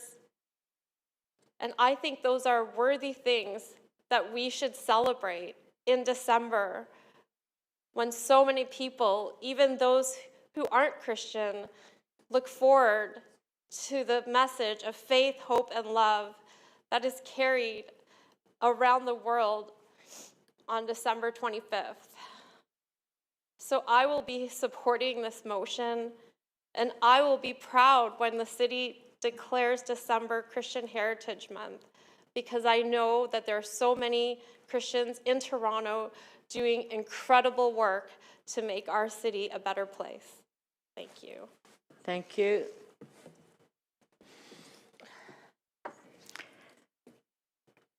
Councillor Moise to speak. Just a sec. Okay, go ahead. I'm going to pull back a little bit. There are great people right across this city doing great things every day. We know this is the most multicultural city in the world, and we welcome and we accept everyone for who they are. When you bring religion into this chamber, that's what happens. Religion divides people. It always has. Look beyond this building and beyond our borders, and we see it every day. I came from the school board, and I had a conversation with my colleague, Rachel Schoenslin, about this issue. And I will not repeat what we talked about. It was private. But I can say to you, we have many heritage months of the TDSB. Once you open that Pandora's box, everybody wants recognition. As of right today, there's a moratorium on heritage months at the TDSB because they don't know how to deal with it. You open this today, you could not say no to anyone else. You could not say no to any other organization, because then you'd be discriminating against another religion. The best way to avoid this Pandora's box you want to open is to stay as far away from it as possible. We have many ways of showing love and acceptance to everyone in Toronto. And I'm happy to celebrate Christmas this year. I'm happy to celebrate Eid. I'm happy to celebrate Hanukkah. But I don't need to have a Heritage Month here to do that. Okay, on the motion, recorded vote.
motion is adopted. The vote is 11-4.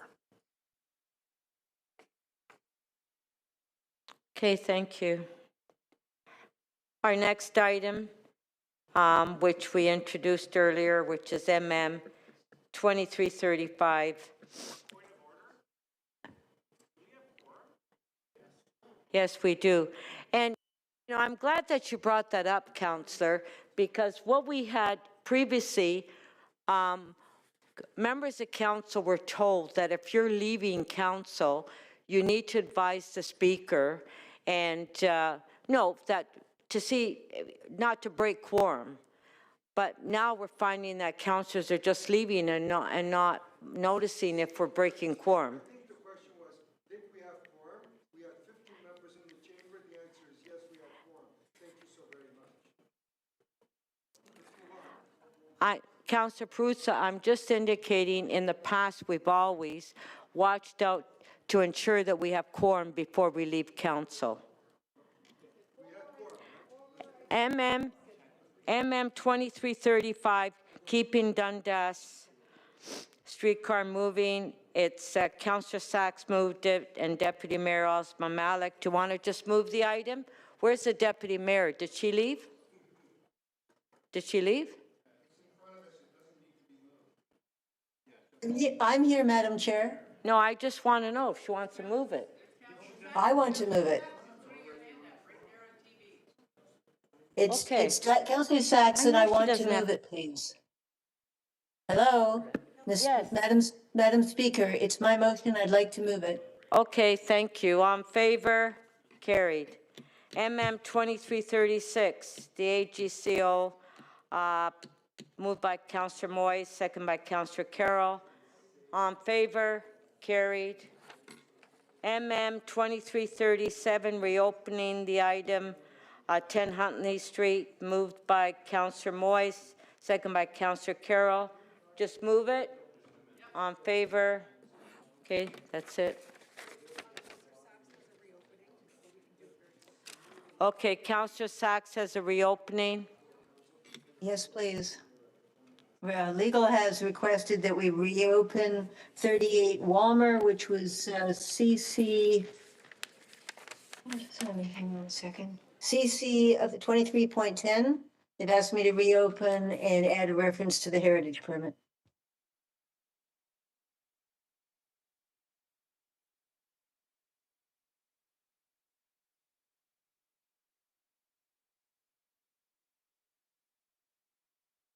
Reopening. Carried.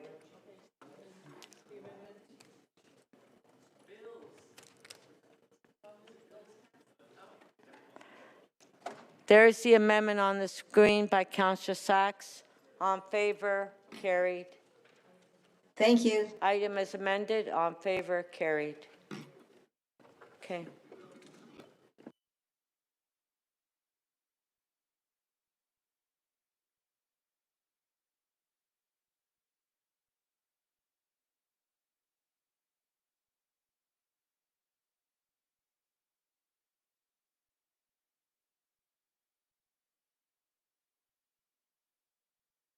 Members, before I ask for a motion to enact the general bills, may I have a motion regarding the consideration of submissions on zoning bylaw and official plan amendments? Can I have some quiet in here, please? Okay, moved by Mayor Chow. We put it on the screen. Councillor Perruzza, please. Okay, Mayor, it's on the screen if you want to read it. Making a decision on zoning bylaw and official plan amendments. Okay, on favor?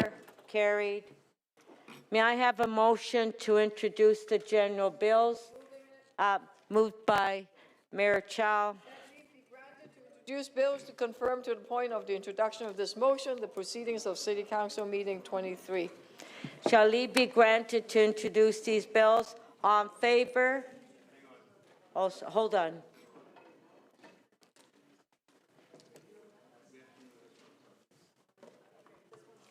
So move that leave be granted to introduce Bill 1142 to 1224.